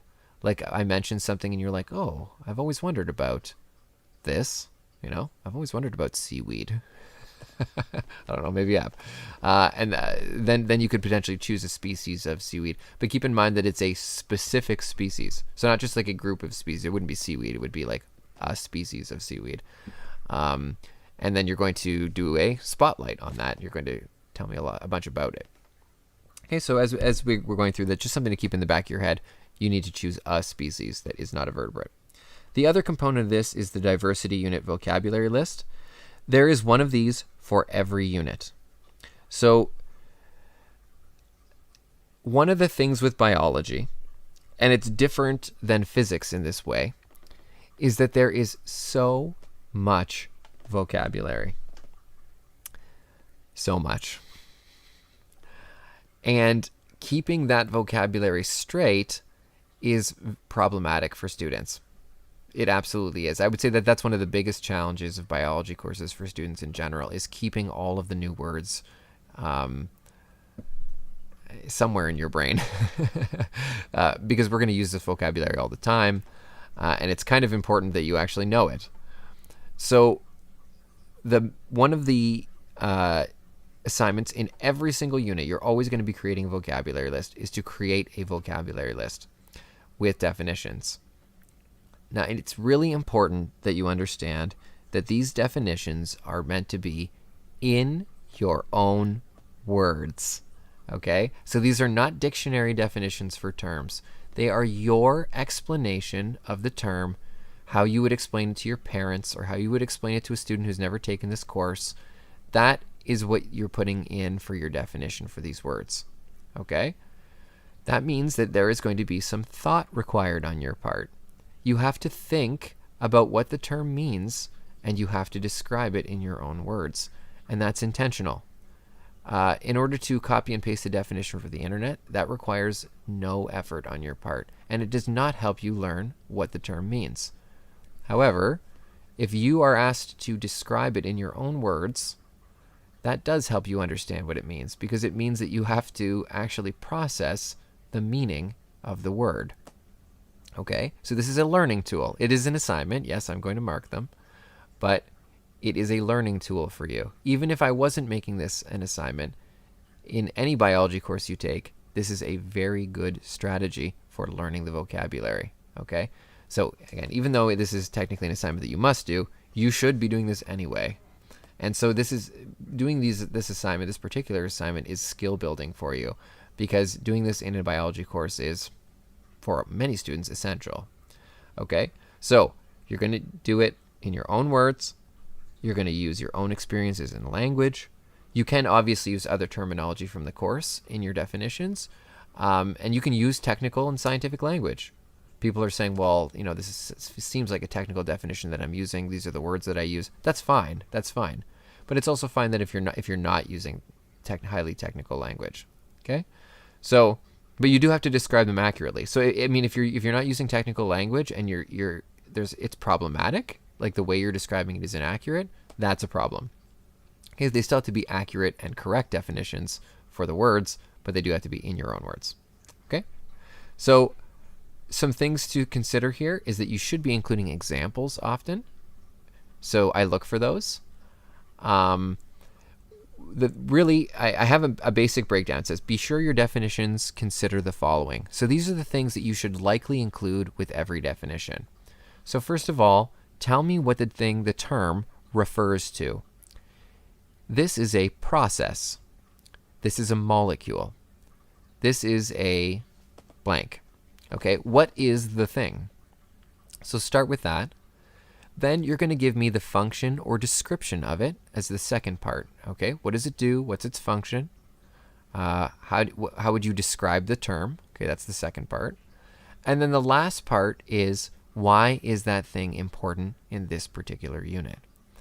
And then that's important because some of the terms that you're going to use, you may not always have an obvious direct connection to the unit. And the idea of the vocabulary list is that you're including core terminology. Those are the terms that are important for this unit, okay? Not just random words that you come across in the unit. So I'll give you an example. In the genetics unit, we start off by going over all of the organelles, okay?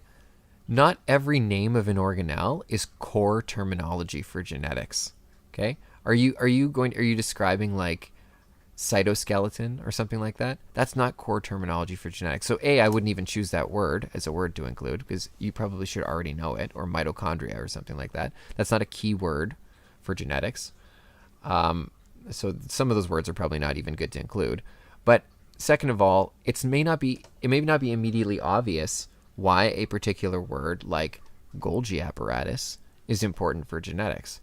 Now, I would say that the Golgi is important for genetics, but you need to explain why. And the reasoning for that particular one is that it modifies proteins that are created from the DNA and packages them for export out of the cell. That's what the Golgi apparatus does, and that's its connection to genetics. It helps produce the product of genetics. So I'll give you an example of a good definition. Okay, so this is a definition for the word genotype. And genotype is from the genetics unit, but I just picked a random word here from the course. But a genotype is a representation. Okay, so that's the first part. What is it? It's a representation. So it's a representation of the set of alleles. Alleles are versions of genes. Again, you can use other scientific words here. That an organism possesses for a given gene. Okay, so it's a representation of the alleles. It is usually shown as a two-letter combination where each letter represents an allele or a version of a gene. Okay, and by the way, that's my definition. That's not a dictionary definition for what a genotype is. I wrote this. Okay, you can Google it. This is not from the internet. And then lastly, why is it important for the unit of genetics? Because analyzing the genotype of an organism can be used to predict the phenotype. That is, the expression of the gene, what it will look like in the organism, that will occur from the combination of alleles. Okay, that's why it's important for that particular unit. And then I give some examples at the end. Big A, small a, or big T, big T. Those are examples of genotypes. All right, and I realize that we haven't covered any of this stuff. You don't know what a genotype is, that's fine. But the makeup of this definition is the important part. So what is it and its function? Why is it important to the unit? And then examples are usually required. Okay? That is what you need to include for each of your definitions, and this requires thought. When you're making your vocabulary list, you need a minimum of 30 words per unit. Seems like a lot, but believe me, there is far more than 30 words in these units that are going to be new words you've never seen before related to the unit. Okay? I'm sorry to say, but there is at least 30 words easily in every unit. The last unit is a little shorter, so I ask for 20 words in the evolution unit, but realistically you could do 30 easy. But it's a minimum of 30. That does not mean that you should stop when you get to 30, because the idea is that you're creating a full list for the entire unit. However, I only require 30, and you need a minimum of 30. Okay? So consider that. You should be creating this vocabulary list as we go. Okay? And it should be done, I mentioned this at the top, but it should be a 2-column table in a Google Doc with a new row for every definition. Okay? In the table. So you've got definition, word, definition, word, definition, word, definition, word, definition. Sorry, I should do it the opposite because you guys are looking at this left to right. But word, definition, word, definition. Okay? And and use that 2-column table and number your terms. So the reason that you're numbering them is to make sure that you get at least 30. People often have 26 or 28, and I know that they thought that they had 30 because they miscounted, but if you number them, you will guaranteed have at least 30. Okay, so number them as you go down, a new row for every definition. Okay, so that's the formatting of it, and do it as you go. So as you go through the unit and you find new words, just toss them in the definitions, or toss them in the words column, and then at the end, maybe in learning block 3, go back and add in your definitions for each of them. Okay, it'll make it much, much easier if you just complete this daily as you go through the content. Okay, if you decide to do this on the last day of the unit and go back through and add all the words, it didn't help you learn the words for the unit. So a big part of the purpose of the assignment has been removed. Okay, and the second thing is it's going to require you now to go back and learn the meanings of a lot of these words that we've already been using for the entire unit, so it wasn't helpful to you, and it's going to be harder coming up with the definitions later after you haven't used a particular word for a couple days. Okay, and you're maybe now you really need to relearn it basically. So don't leave this to the end of the unit. My assumption is that you're doing this as you go during learning block 3 every day, and on the last day of the unit you're just handing it in because you're already done. Okay, if you leave this to the last day, it's going to be one extra thing that you need to do while you're working on your assignment, your other major assignment for the unit, and it's going to cause you a whole bunch of grief. So just make sure that you're doing this as you go. I mentioned it in learning block 3 in the instructions for learning block 3 every single day. Go back, add stuff to your vocabulary list, but a lot of students don't do it. And again, it's to your own detriment. Whew. That's a lot.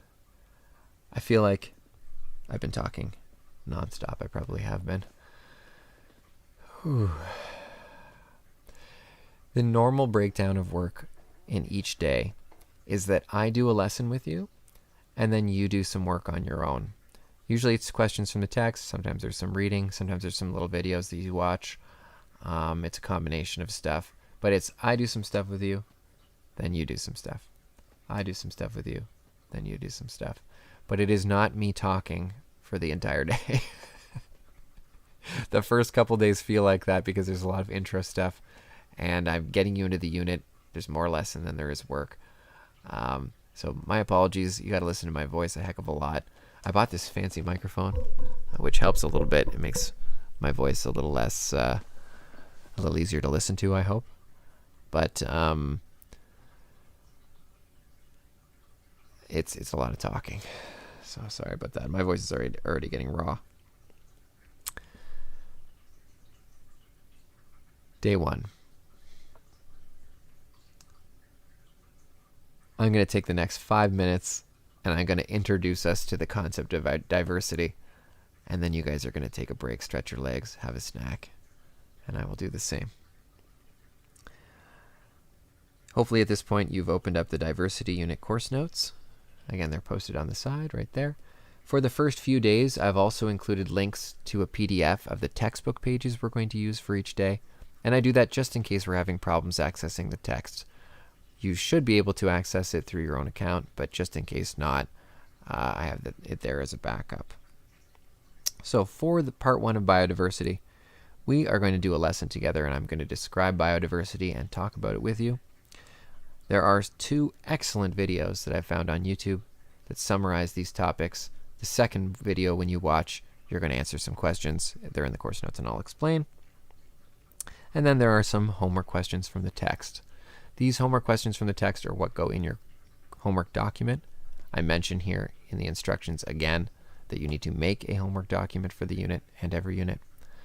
And then you're going to complete these analysis questions. Okay? So that's what we're going to get to here during the second block. Normally, learning block 3 is time for you to come meet me in the Google Meet if you have questions. It is not usually a time where you're going to complete assignments for me. However, it is where you're going to be completing the quizzes at the end of each unit. And sometimes I give you some work to do during learning block 3. In this particular case, I am going to give you an article to read, and some questions to answer. This also goes in your homework document. But that is not the norm. So there is not usually an additional assignment during Learning Block 3. I do that on the first day because it's relatively content light.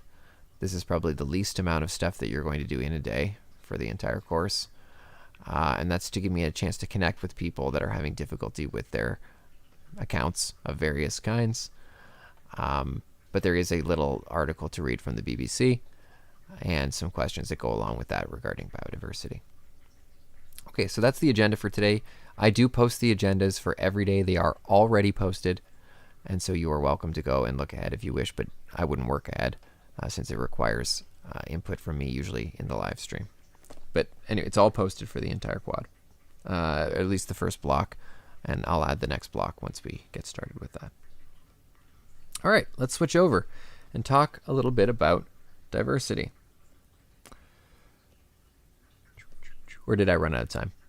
I kind of ran out of time. I talked too much, especially in the first couple of days. So what I'm going to do right now, before I get into this is the note, by the way. I am going to give you guys a break. Go and enjoy a granola bar or whatever you do on your breaks. Stretch your legs. And I will see you at 11:05. That's where we're going to return to the live stream, and I will take attendance for the second part. See you in a bit. At the top of the first note here, I just mentioned some quick study tips, some things to consider as you're getting prepared, especially for your quizzes, although this kind of stuff kind of applies to the entire unit for every unit. And that is, as you're preparing to get ready for one of these summative assessments, make sure you have everything. So do you have all your notes? Are they done? Have you done all the things? Done all the readings, textbook questions, assignments, labs, etc. If you haven't done anything or haven't done something from the unit, do those first.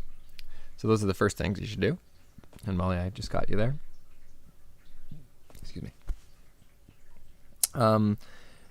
Then, in order to get prepared, hopefully you've already been creating your vocabulary list, which will help you a great deal. You should use that to review. But consider making some study notes.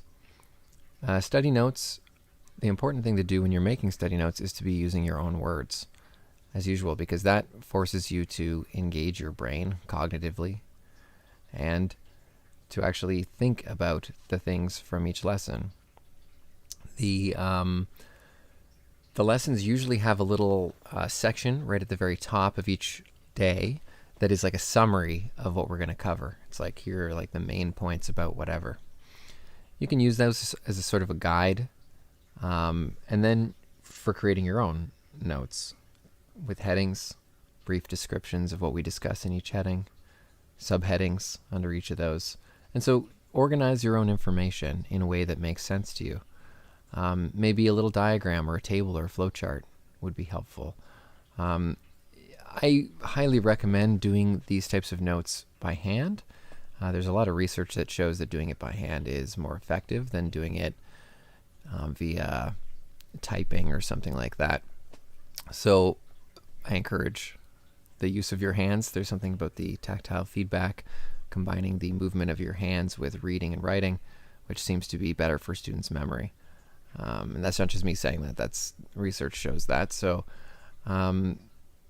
it's not a bad idea. I'm not saying necessarily for taking notes. There's not really a lot of data on note taking during lessons and things like that regarding writing over handwriting over using some electronic means, because there you are engaging your brain. But even when you highlight what do you think are the important points and stuff like that as you drive, I mean that's also brain engagement. So I don't know what the exact if there is information on that. I don't know what the data is, but anyway, at least for studying, going back, there is an advantage to doing it by hand. Include things like examples. Like, this is a lot of stuff that you may notice is similar to what I am asking you to include in your vocabulary list, because it's similar.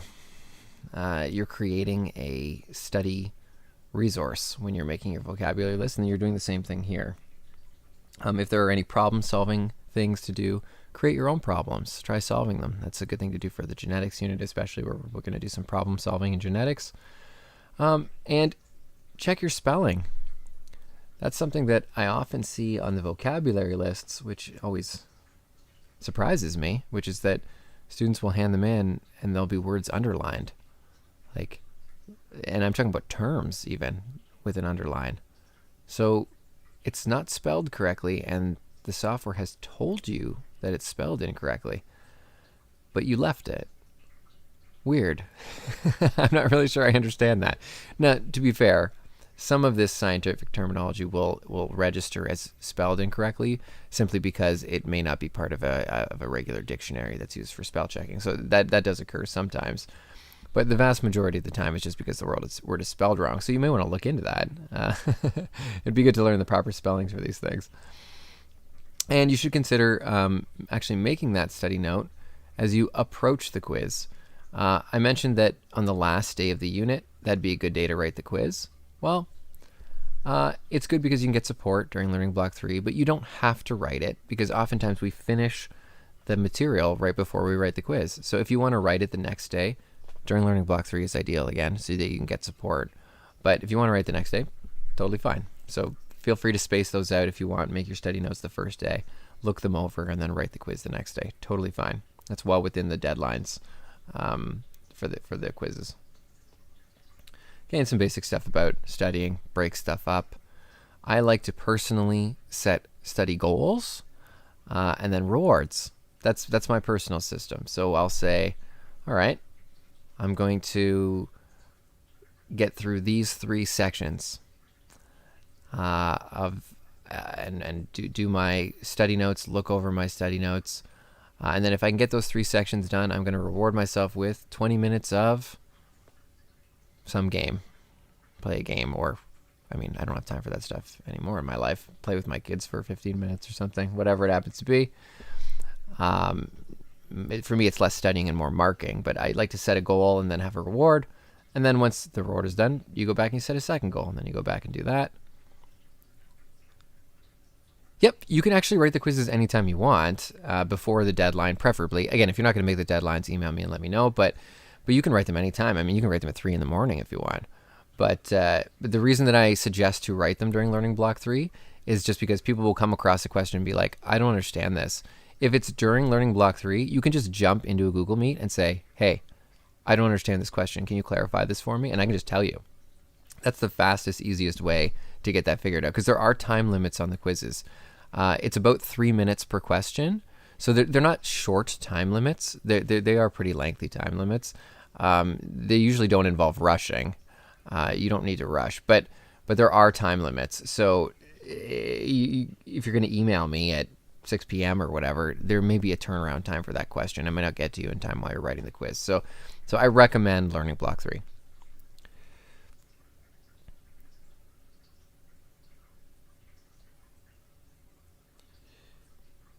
Interesting. When you say that it's the original copy that everyone's on, how do you know that? I'm not a huge user of Kami, so I'm actually not. I don't think I know the answer to this question. Ella, when you're opening the note, you've made a copy in Drive? Let's see if I can really quickly look at this here. So let's say you open the note here in Drive.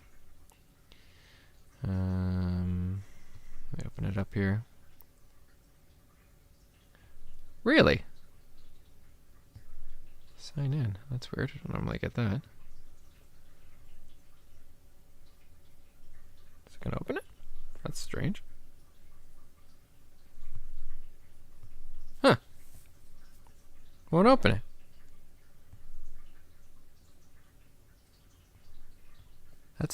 That's a new error. Well, it's not letting me open it on my iPad, which is weird. But in the top right-hand corner, there should be a little arrow, down arrow with a line. And that's like the download button. And you can hit that, and it should allow you to actually download it to your drive, a copy to your drive that is your own copy. It's not a shortcut. So if you're saving that, and then when you open the Kami extension, you click on the Kami extension, and then you can open a file in Google Drive. Then you go to that spot in your Google Drive where you saved your copy and open it. I think that's been working for students, but And it's not off topic at all, by the way, Ella. You're going to need it right now, so.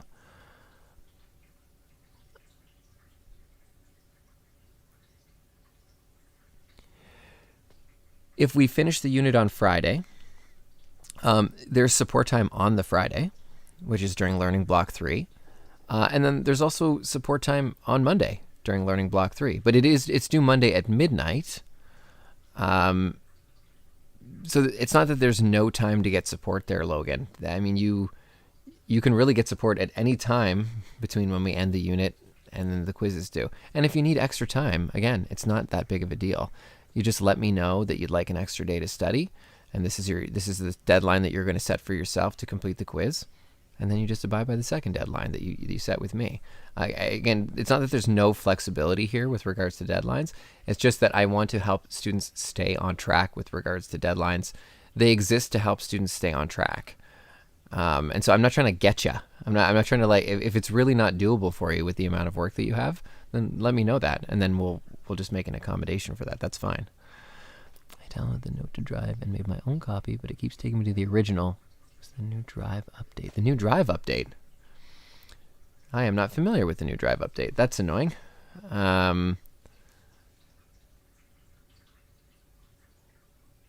Okay. Yeah, I would say the same thing, Ella. Try editing that copy that you're opening up, and then I think when you save it, it should be saving it in the new location. It shouldn't be showing you the edits that everybody is editing on it. It might have their names up in the top corner as being like co-editors, but I don't think it actually shows you their edits. You're on your own copy, but I think it's just acknowledging that the base document that's being edited is being simultaneously edited by other people. But it's not on that document. I'm pretty sure you save your own edits to wherever your file location is. I'm fairly confident here.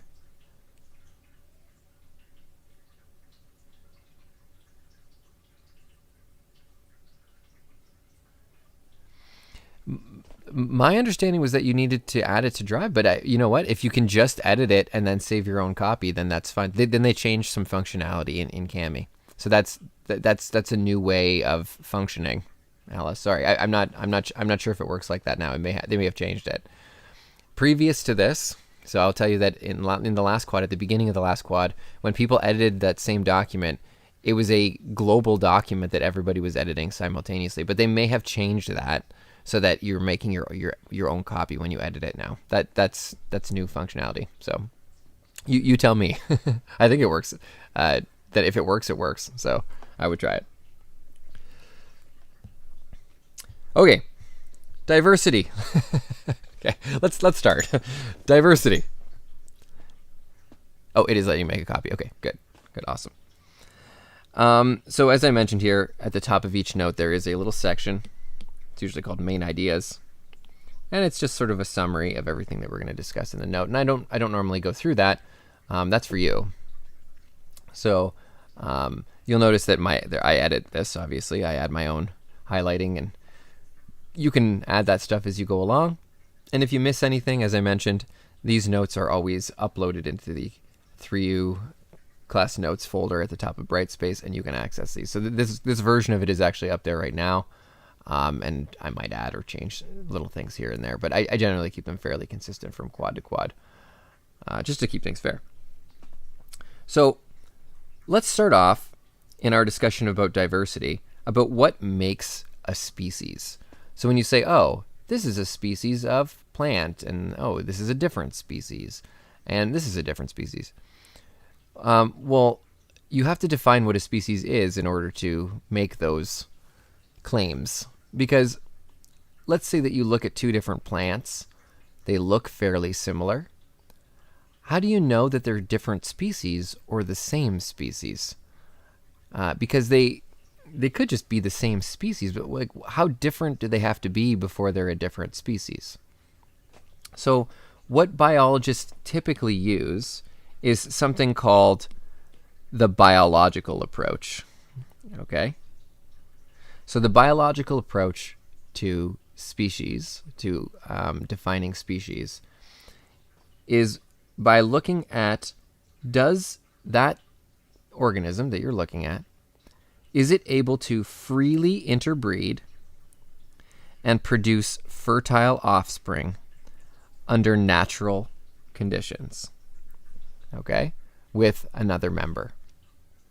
So if those two different plants that you're looking at can breed with each other and make offspring, babies, that are fertile, the word fertile here is actually key. The babies that they make have to be babies that can make their own babies, okay? And it has to also happen under natural conditions. So what that means is, if they were just out in nature, would they just breed with each other? Okay, so that creates, that's the basic species definition that we're probably going to use for the entire course. We're going to talk about species like that. But you can see that there are some problems with defining a species like that. Okay, so again, going through this again here, they have to be able to just freely interbreed. So that's problematic because some species don't breed. They don't do sexual reproduction. So for example, bacteria do not sexually reproduce. Breeding implies that there are two members that are coming together and making an offspring. Bacteria don't do that. But there are bacterial species. So we can't use the biological approach for bacteria. So there's one problem. Or any species that asexually reproduces. There are fish and things like that that can clonally reproduce. A fish that just basically makes copy eggs of itself and lays eggs or has live birth and births clones of itself. So that exists, and there are actually many species that are able to clonally reproduce. So that obviously doesn't meet our species definition here for the biological approach. So we start with the biological approach usually, but there are some problems with it. The reason why we care about fertile offspring is because there are circumstances where two things can interbreed and make babies. So, for example, a mule and a horse. A horse and a mule can breed together and produce a donkey. That's freely interbreeding. They can do it in nature. But the mule, the donkey rather, that you produce is not fertile. So donkeys cannot interbreed with each other. Oh, did I get that correct? Wait, or is the mule, hold on, wait. I actually think I'm going to mix that up. Let me double check. Is it donkey? Wait, is it donkey and horse makes mule? Is that right?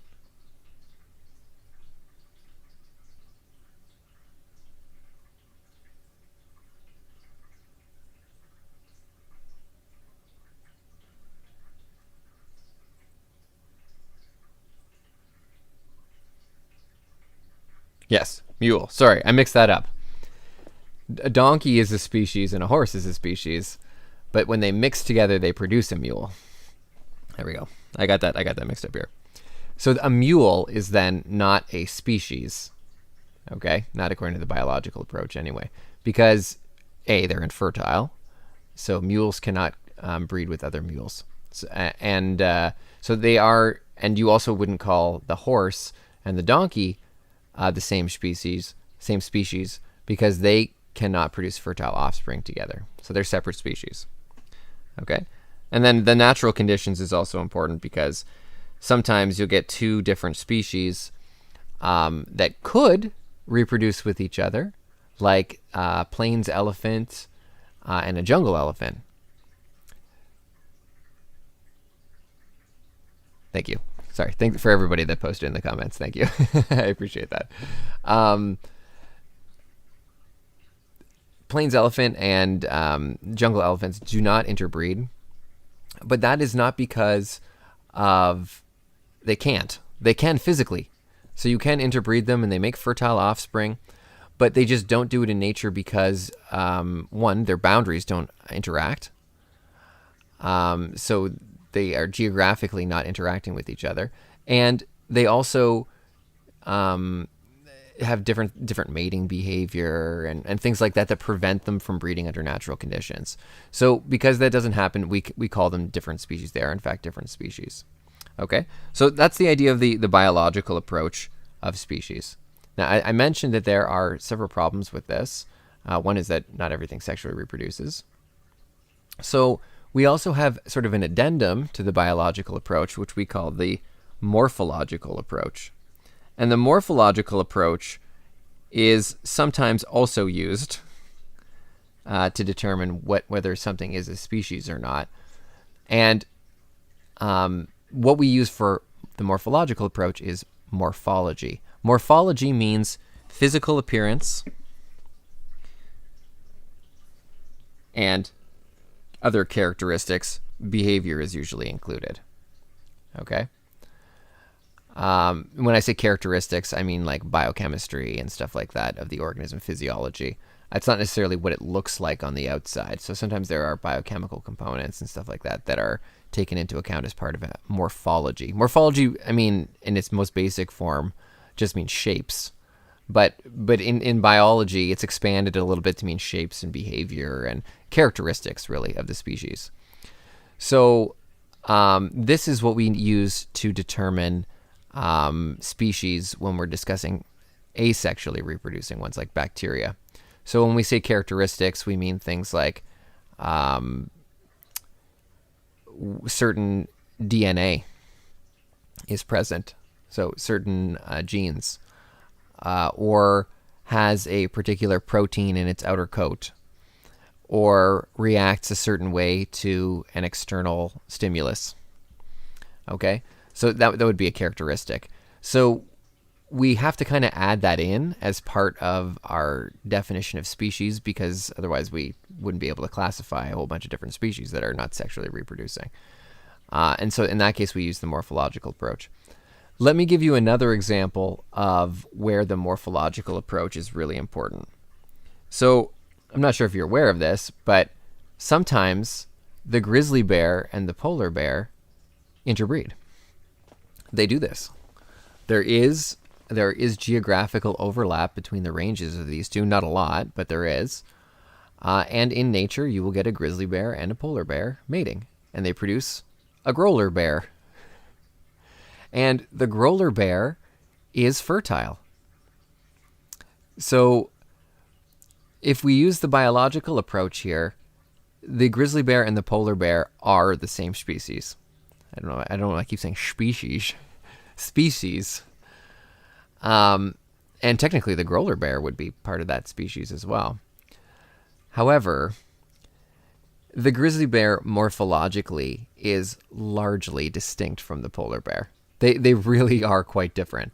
They do have somewhat different mating behavior, although it overlaps enough that they do occasionally interbreed in the wild. But it's fairly rare. And morphologically, they're very different. Their migratory behavior is different. Their hibernation behavior is different. Their reproductive behavior in terms of like how long they nurse their young, and there's a bunch of aspects of their physiology that's different. But they're able to interbreed and produce fertile offspring. So according to the biological approach, these are the same species. But we, as biologists, we don't call these the same species because they're just too different morphologically. So we kind of make an exception and say, we're going to follow the morphological approach here. So I want to point that out, that biology is one of those disciplines where there's not always a clear answer or a distinction. And so sometimes there is a little bit of here's a rule, and then here's your 200 exceptions to the rule. So, which is a little bit confusing, but generally, especially for sexually reproducing species, we use the biological approach. However, we do occasionally modify it with the morphological approach. If it's not sexually reproducing, we always use the morphological approach, because you cannot use the biological approach for determining what is a species. So that's the general idea here of what a species is. Why do we care? Why do we care of figuring out what is and is not the same species? Is this important information? Yes. And by the way, sorry, at the very top here, this little part is just talking about when to use the morphological approach. I just mentioned that. But because the number of different species that exist are important, that's what's called species diversity.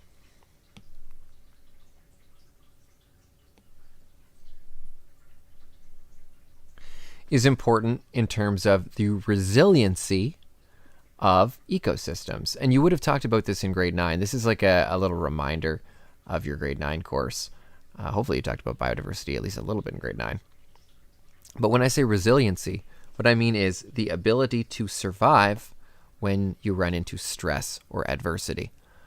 So in a given ecosystem, and again, this is straight out of grade 9. Hopefully this is somewhat familiar to you. But if you got a food web here, the more things you have in your web, the more resilient this ecosystem is going to be to change. So for example, if a virus comes along and this bird is kaput, okay, we remove it from the food web.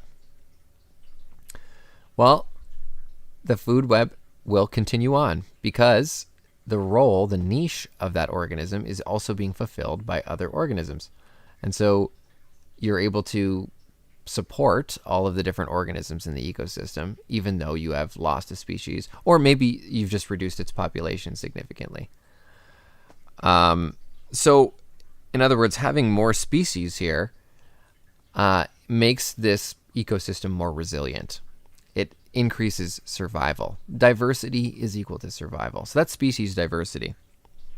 It's also true, and species diversity, by the way, is how many species you have, as well as the populations of those species. So if you have lots of each of these organisms, that also makes your ecosystem more diverse, or more resilient, rather. Okay, so that's the basic idea here. The reason we care about biodiversity and establishing how many species we have is because we can use that as a measurement of resiliency, and we care about making natural systems resilient. And by we, I mean should be everybody. Everybody should care, because we rely on these natural systems to support our existence on Earth. That's one thing that I'm going to try and drive home, at least today, is this idea that it doesn't matter if you like nature. Some people like nature. Oh, birds and cool. Trees, love being in the forest, whatever, getting out to the lake or whatever you do out in nature. Some people hate it. Some people want to stay in their house. They don't want to interact with trees, or they're worried about pollen or whatever. But it doesn't matter if you like it or not. Nature, the natural world, supports our existence as humans. And if we remove it, we cannot compensate for that. Humans are not able to do all of the jobs that the natural world does for us on our own. And so if we destroy it, if we remove the biodiversity and the resiliency, we can no longer survive as humans. And this is not a question. This is not an open question. This is known. We are not able to survive without the input of the processes from the natural world. And so it doesn't matter whether you like it or not. It is necessary for the survival of our species to care about this. So we're going to talk about some of the services that ecosystems provide to humanity in a moment. But really, your takeaway here should be, whether you like snakes and birds and mosquitoes, and it doesn't matter. It doesn't matter if you like them or not. You don't have to like them, but you do have to care about them. It's an absolute requirement for our species survival that you care about them. It's not like maybe I care. Some people are tree huggers and some people aren't. There's no such thing as that, guys. Everybody must care about maintaining these natural systems for survival of our species. So this is not like some people buy into it and some people don't. This is very similar to the idea of climate change, where for some reason some people think you can just say, well, I don't care about that. It's not going to affect me. It doesn't matter if you care or not, guys. You have to buy into it. There's no way around it that it is going to affect you. Whether you openly care or not, it's going to have consequences for you as a human. So I don't understand the thinking around this. We politicize. We like to politicize, especially environmental issues, for some reason. But it is totally nonsense to politicize something that's important for survival of humans as a species. You can't politicize that. If you don't care about the survival of humans as a species, I mean, that's a crime. That's a crime. You have to care about this. So that's my little diatribe on that. But I don't really like hearing from people that just say, well, I don't like nature. This is not important.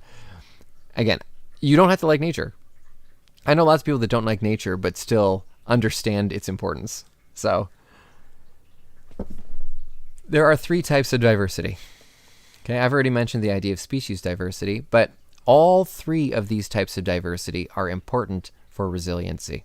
So if you have this diversity in your ecosystem, whatever ecosystem it happens to be, it increases its resiliency, its ability to survive in adversity under environmental stress. So genetic diversity basically just means that the genome, the genes, the DNA within a species is diverse.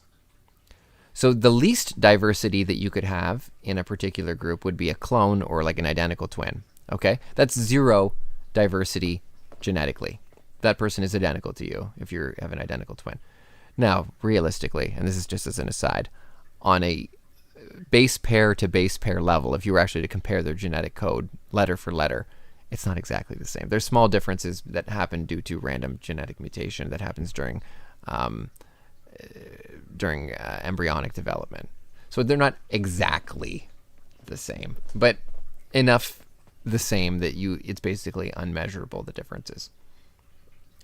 But when we're talking about genetic diversity, if you like sit in a room, normally if we were in a classroom, I would say, look around at the other people in the room. We're all the same species, but you will notice that we are not physically the same. We look different. We have different characteristics, minor differences in morphology between us. And that's genetic diversity. And that's just the surface. I mean, if you looked at the biochemistry, some people have faster metabolism, some people have slower. Some people produce more of a specific neurotransmitter. Some people produce less. Some people have immune cells that provide a better natural resistance to pathogen whatever. COVID. I'll use COVID as an example. Some people naturally have a lower resistance to COVID for whatever reason. Okay? So there's diversity within the population that is based on genetics. And having that diversity makes your species better able to survive. I'll give you a perfect example. During the 1400s, actually maybe early 1500s is the first incidence of the largest outbreak of bubonic plague. Okay, so this is during the Middle Ages, or I guess early Renaissance period, late Middle Ages. During that time period, 1/3 of Europe's population died. That's insane. That is an astronomical number of people that died. But 2/3 didn't. Let's look at it on the bright side. 2/3 didn't. A large percentage of that 2/3 that did not had some form of natural immunity to bubonic plague. And which is the reason why they potentially survived an infection. And not everybody got bubonic plague, but a very large percentage of the population did. And the reason that they survived was because they had some type of natural immunity. And that's part of genetic diversity. If there was no genetic diversity in the population and humans were susceptible to bubonic plague, that would have been the extinction of our species. Because there just would have been nobody with a natural resistance to it. And that goes for everything. The climate is changing. Some animals in a particular population are going to be more resistant to warmer temperatures. They will have a better adaptability to warmer temperatures. Some will not. They will die. So, and that's how it works. Now, unfortunately, with climate change specifically, the change is so rapid that it may be true that all of a given species are not adaptable to that particular change. And that's because the change is so fast. Climate change is not, in general, is not unprecedented. The Earth has had many incidences of change in climate over time. But they're usually drawn out over 100,000 years, or bare minimum 10,000 years. And in that 10,000 years, there's lots of time for evolution to occur and for species to adapt to large changes in temperature. That's normal. That has happened many times over Earth's natural history. But the problem with human-caused climate change, anthropomorphic climate change, and you probably talked about this in grade 10, is that we're talking about changing the climate dramatically over 50 years. Okay, like way, way faster than what evolution can typically cope with regarding species.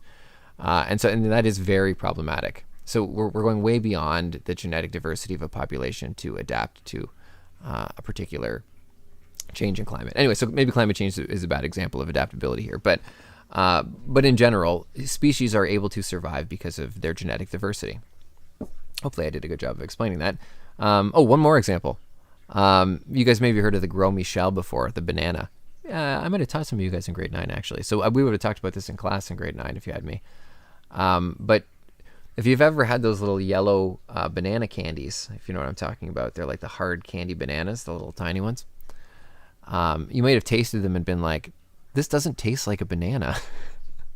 This tastes like a weird sweet flavor, but I've never tasted this. And that's because it doesn't taste like a currant banana. It tastes like a Gros Michel. The Gros Michel is the type of banana that used to be popular in the 1950s.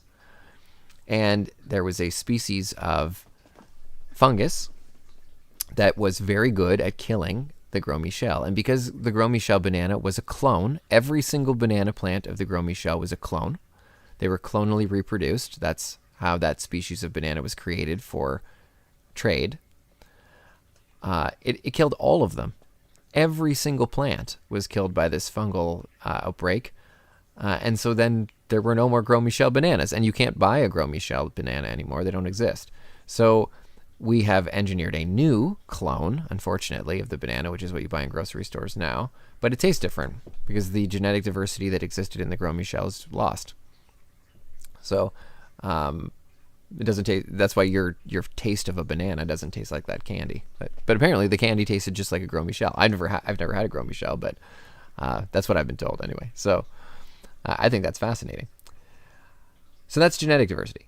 We mentioned this idea of species diversity. This idea that if you have lots of species in a given ecosystem and high populations of that species. So remember that if there's two components here, there's large population and variety of population, so variety of species. Both of those are part of species diversity. Well, that means greater interactions between species, more diversity of interactions, and more overlap between niches, meaning that any particular species experiencing hardship, there's always other species there that are able to take on the niche of the species that is population is decreasing or whatever. Okay, so then it makes ecosystems more resilient. And the last component of diversity is this idea of structural diversity. Structural diversity, by the way, is also called ecosystem diversity.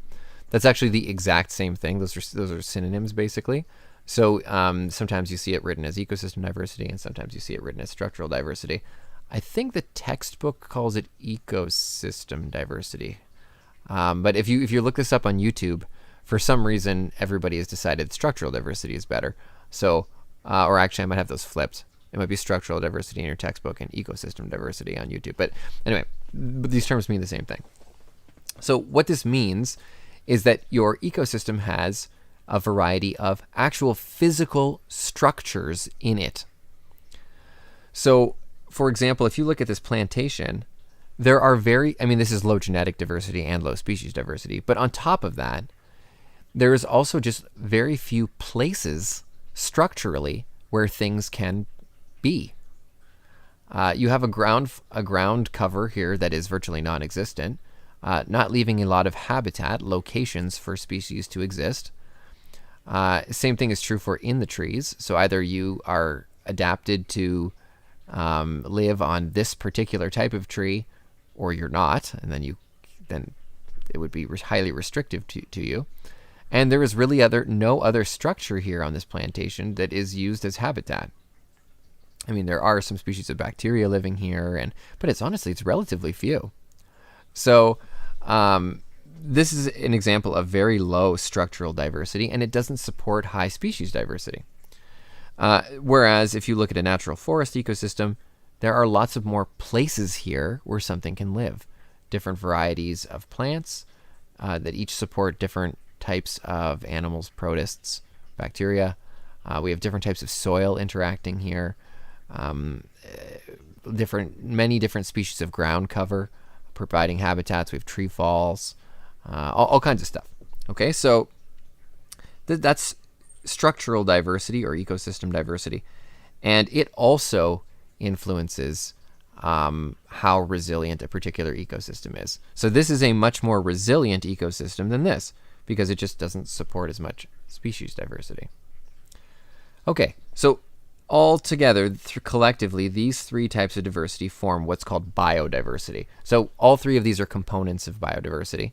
In grade 9, you probably only talked about it as species diversity, but all three of these really together form the idea of biodiversity. So, and we should care. So, getting back to why we should care.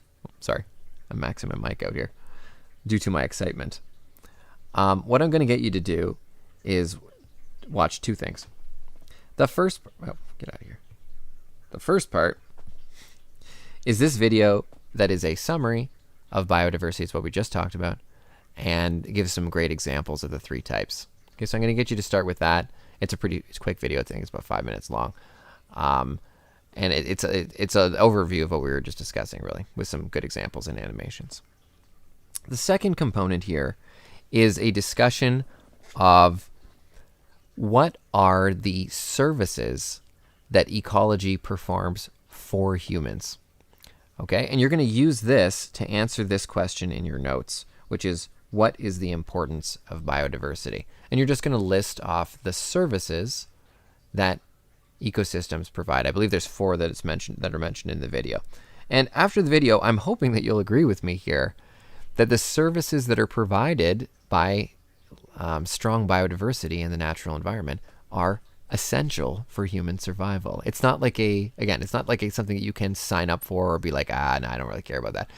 These services are necessary for survival. So once you see what they are, I think you'll be like, oh yeah, maybe I didn't really think about the fact that without all of the water cleaning services that natural ecosystems contribute, we do not have a large enough supply of fresh water to actually provide for the entire population of Earth. That's significant. And that's just one thing. I mean, there's going to be a whole bunch here, but consider that. Okay, so this is going to go through and give you the answer to that question, what's the importance of biodiversity, and you're going to fill that in your note. Okay, once you've done that, you're going to go through and finish analysis questions on page 13, 1, 6, and 8. And that goes in your homework document that you're going to create. The last component here, and this is really technically during Learning Block 3, but you can start it during this learning block if you get there, and I'm pretty sure you will, is you're going to read this BBC article on what is currently happening. Oh, is this not going to show up? Oh, that's kind of a bummer.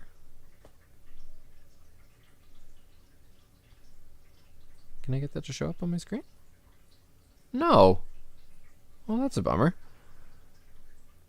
Okay, well, anyway, it won't show up on my screen, but it'll work for you. The link is still working. It's an article about some current issues that are facing Earth's biodiversity. Hint, hint, we are doing an absolutely terrible job at protecting Earth's biodiversity, especially considering how important it is to our survival. And so this is a problem, unfortunately, that collectively we are all going to have to solve. This is not and people never want to hear about this stuff, but this is an extremely important issue that is being largely ignored because of the pandemic, as is climate change, by the way. I'm hoping once we can resolve our pandemic issues that we will get back on board with realistically investing in fixing these very significant and important problems. Anyway, read the article, and then there are some questions that you're going to answer regarding the information in the article. Okay? I'm going to jump... actually, before I do that, before I jump off here, does anybody have any questions over anything that we've covered so far? That's lesson 1, by the way.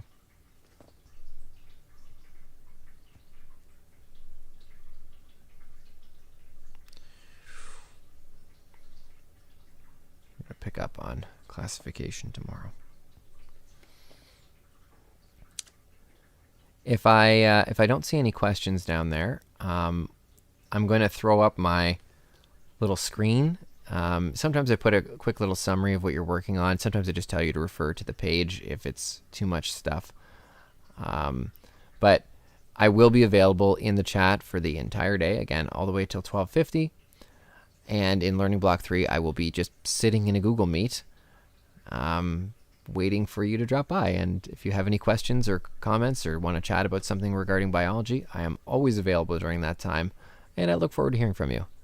And if I don't hear from you, I'll be just probably marking your stuff. For the vocabulary list, we just pick and choose words from the notes to add to our list. That is correct. The idea is that you are choosing words that are new, so hopefully you're not picking stuff up that you've learned clearly in a different grade. But I mean, most of the vocab in this unit is going to be new for you. And the idea is that it's going to be core terminology for the unit. There's probably lots of words that you're going to come across that are, sure, I mean, it's a new word for you in this unit, but it probably has nothing to do with the overall topic. If that's true, that might not be the best thing for your list. Some words like that are not a huge deal, but what you're shooting for here is a list of core vocabulary that you need to know in order to properly understand the unit. It'll be a lot. A lot of the vocab that you come across will be important. I mean, we would have just added a whole bunch from the note that we just did together, at least a few, and that's only on day 1. Should we do the textbook questions in this part of the day, or are we coming back after the video? We are not coming back after the video. So I'm basically how the blocks are laid out is usually I do my lesson and let you know what you're working on for the rest of the block. I throw up the little screen that says we're working on this, and you guys work on the thing. And if you have questions, you'd put your questions in the chat, but I don't usually come back then until the beginning of the next block. With some exceptions, sometimes I'll tell you I'm going to come back at whatever time. I usually put it on the little screen because I'll break the blocks up into smaller chunks sometimes, but typically that's how it works. And then I'll take attendance in the next block, maybe do a lesson with you, send you away to work on something, and then I will see you. The next time I'll see you then at that point would be during the Google Meet if you're interested in dropping by. And if not, I'll see you tomorrow. Does that answer your question, Bree?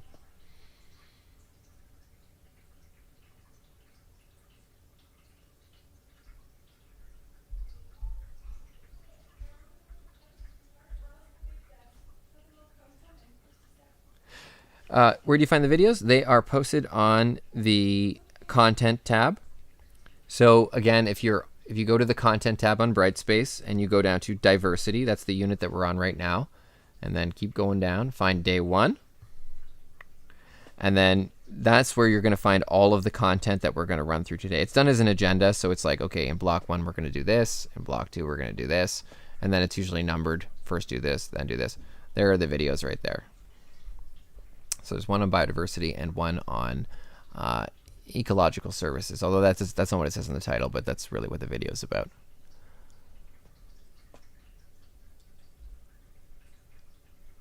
That's correct. That's correct. Any of the homework questions that are textbook questions go in your homework document. And sometimes there'll be questions, and this is very rare, but sometimes there are questions that are put right in on here.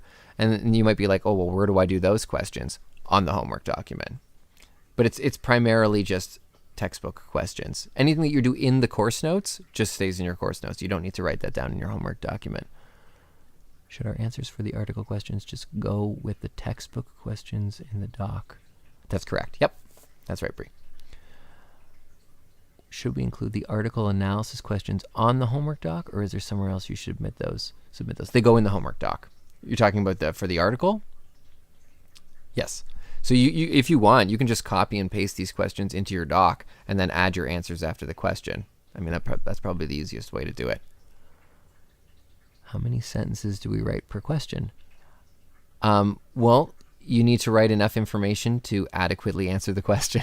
It's a little bit difficult to answer that. You need to answer it in a competent and full way. It's probably a few sentences.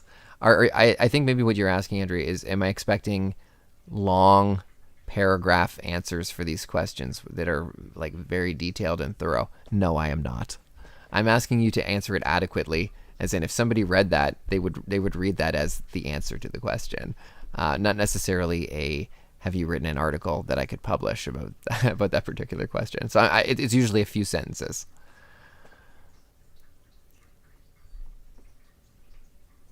Can I have a separate doc for each day? You cannot. So please don't do a separate doc for each day, Mohammed, because when you submit those homework documents, I read them. And so when I read them, I have to click on them and then wait for them to download and open. And if you have one per day, I actually spend more time downloading and opening than I do reading, which leads to a ridiculous amount of time spent reviewing your homework documents. So in order to expedite that a little bit, one document per unit is what you need, okay? You can separate it out, and please do separate your documents. Day 1, stuff. Day 2, stuff. Okay, it would be great. Headings are fantastic. Organize them so I can tell what you have and have not done. But you do not have to have separate documents. Separate pages is fine. Just make a new page on your document for the next day. That's totally fine.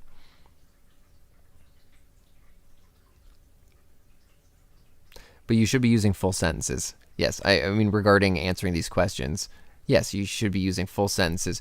By the way, there are going to be times where it may be easier for you to handwrite the answers to things, especially when we're doing problem solving and you need to be drawing tables and things like that. That's fine. All you do is you take a picture of that and then you just insert the picture into your homework document. That is totally fine. Okay, so it doesn't have to be done in the doc. You can take a picture of something you've done on paper and just insert it into the doc. At the end, there's 2 times, Nadine, when you hand it in. Once at the end of this block, okay, it'll be after the first 2 units, and you'll see the assignment for it. The assignment's already posted. It's called homework portfolio or something like that for midterm. And then there's another time at the very end of the entire quad where you're going to hand it in. So there's actually only 2 hand-ins, one halfway and one at the end of the quad. I used to do it at the end of every unit, and it was actually just ridiculous. It was too much to keep track of. So we're only going to do it twice for the quad. That's correct, Bree. So it's going to go in the homework portfolio that you're going to hand in. But you don't need to hand it in now. You hand it in at the end of this block, and I'll remind you.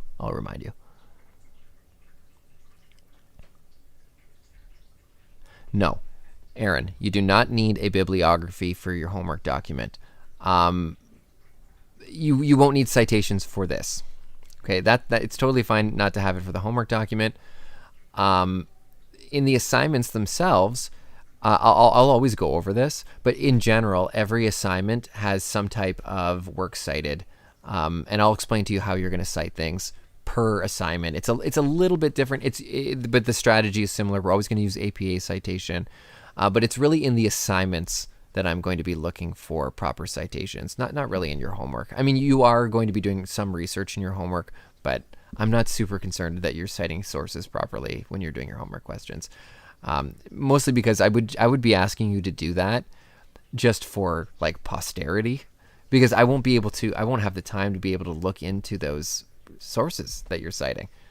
Whereas in the assignments, I look at your sources, and like there's a process that I go through regarding how you're incorporating information from your sources. So, and I really only have time to do that when I'm marking the assignments, not for your homework. So I would just be asking you to do it for no reason, which I won't do. I'm not giving you busy work. Okay, guys, I don't see any further questions. I believe I got to them all, so I'm going to let you guys get to work. And please let me know if you need anything. Again, I'm here the entire time.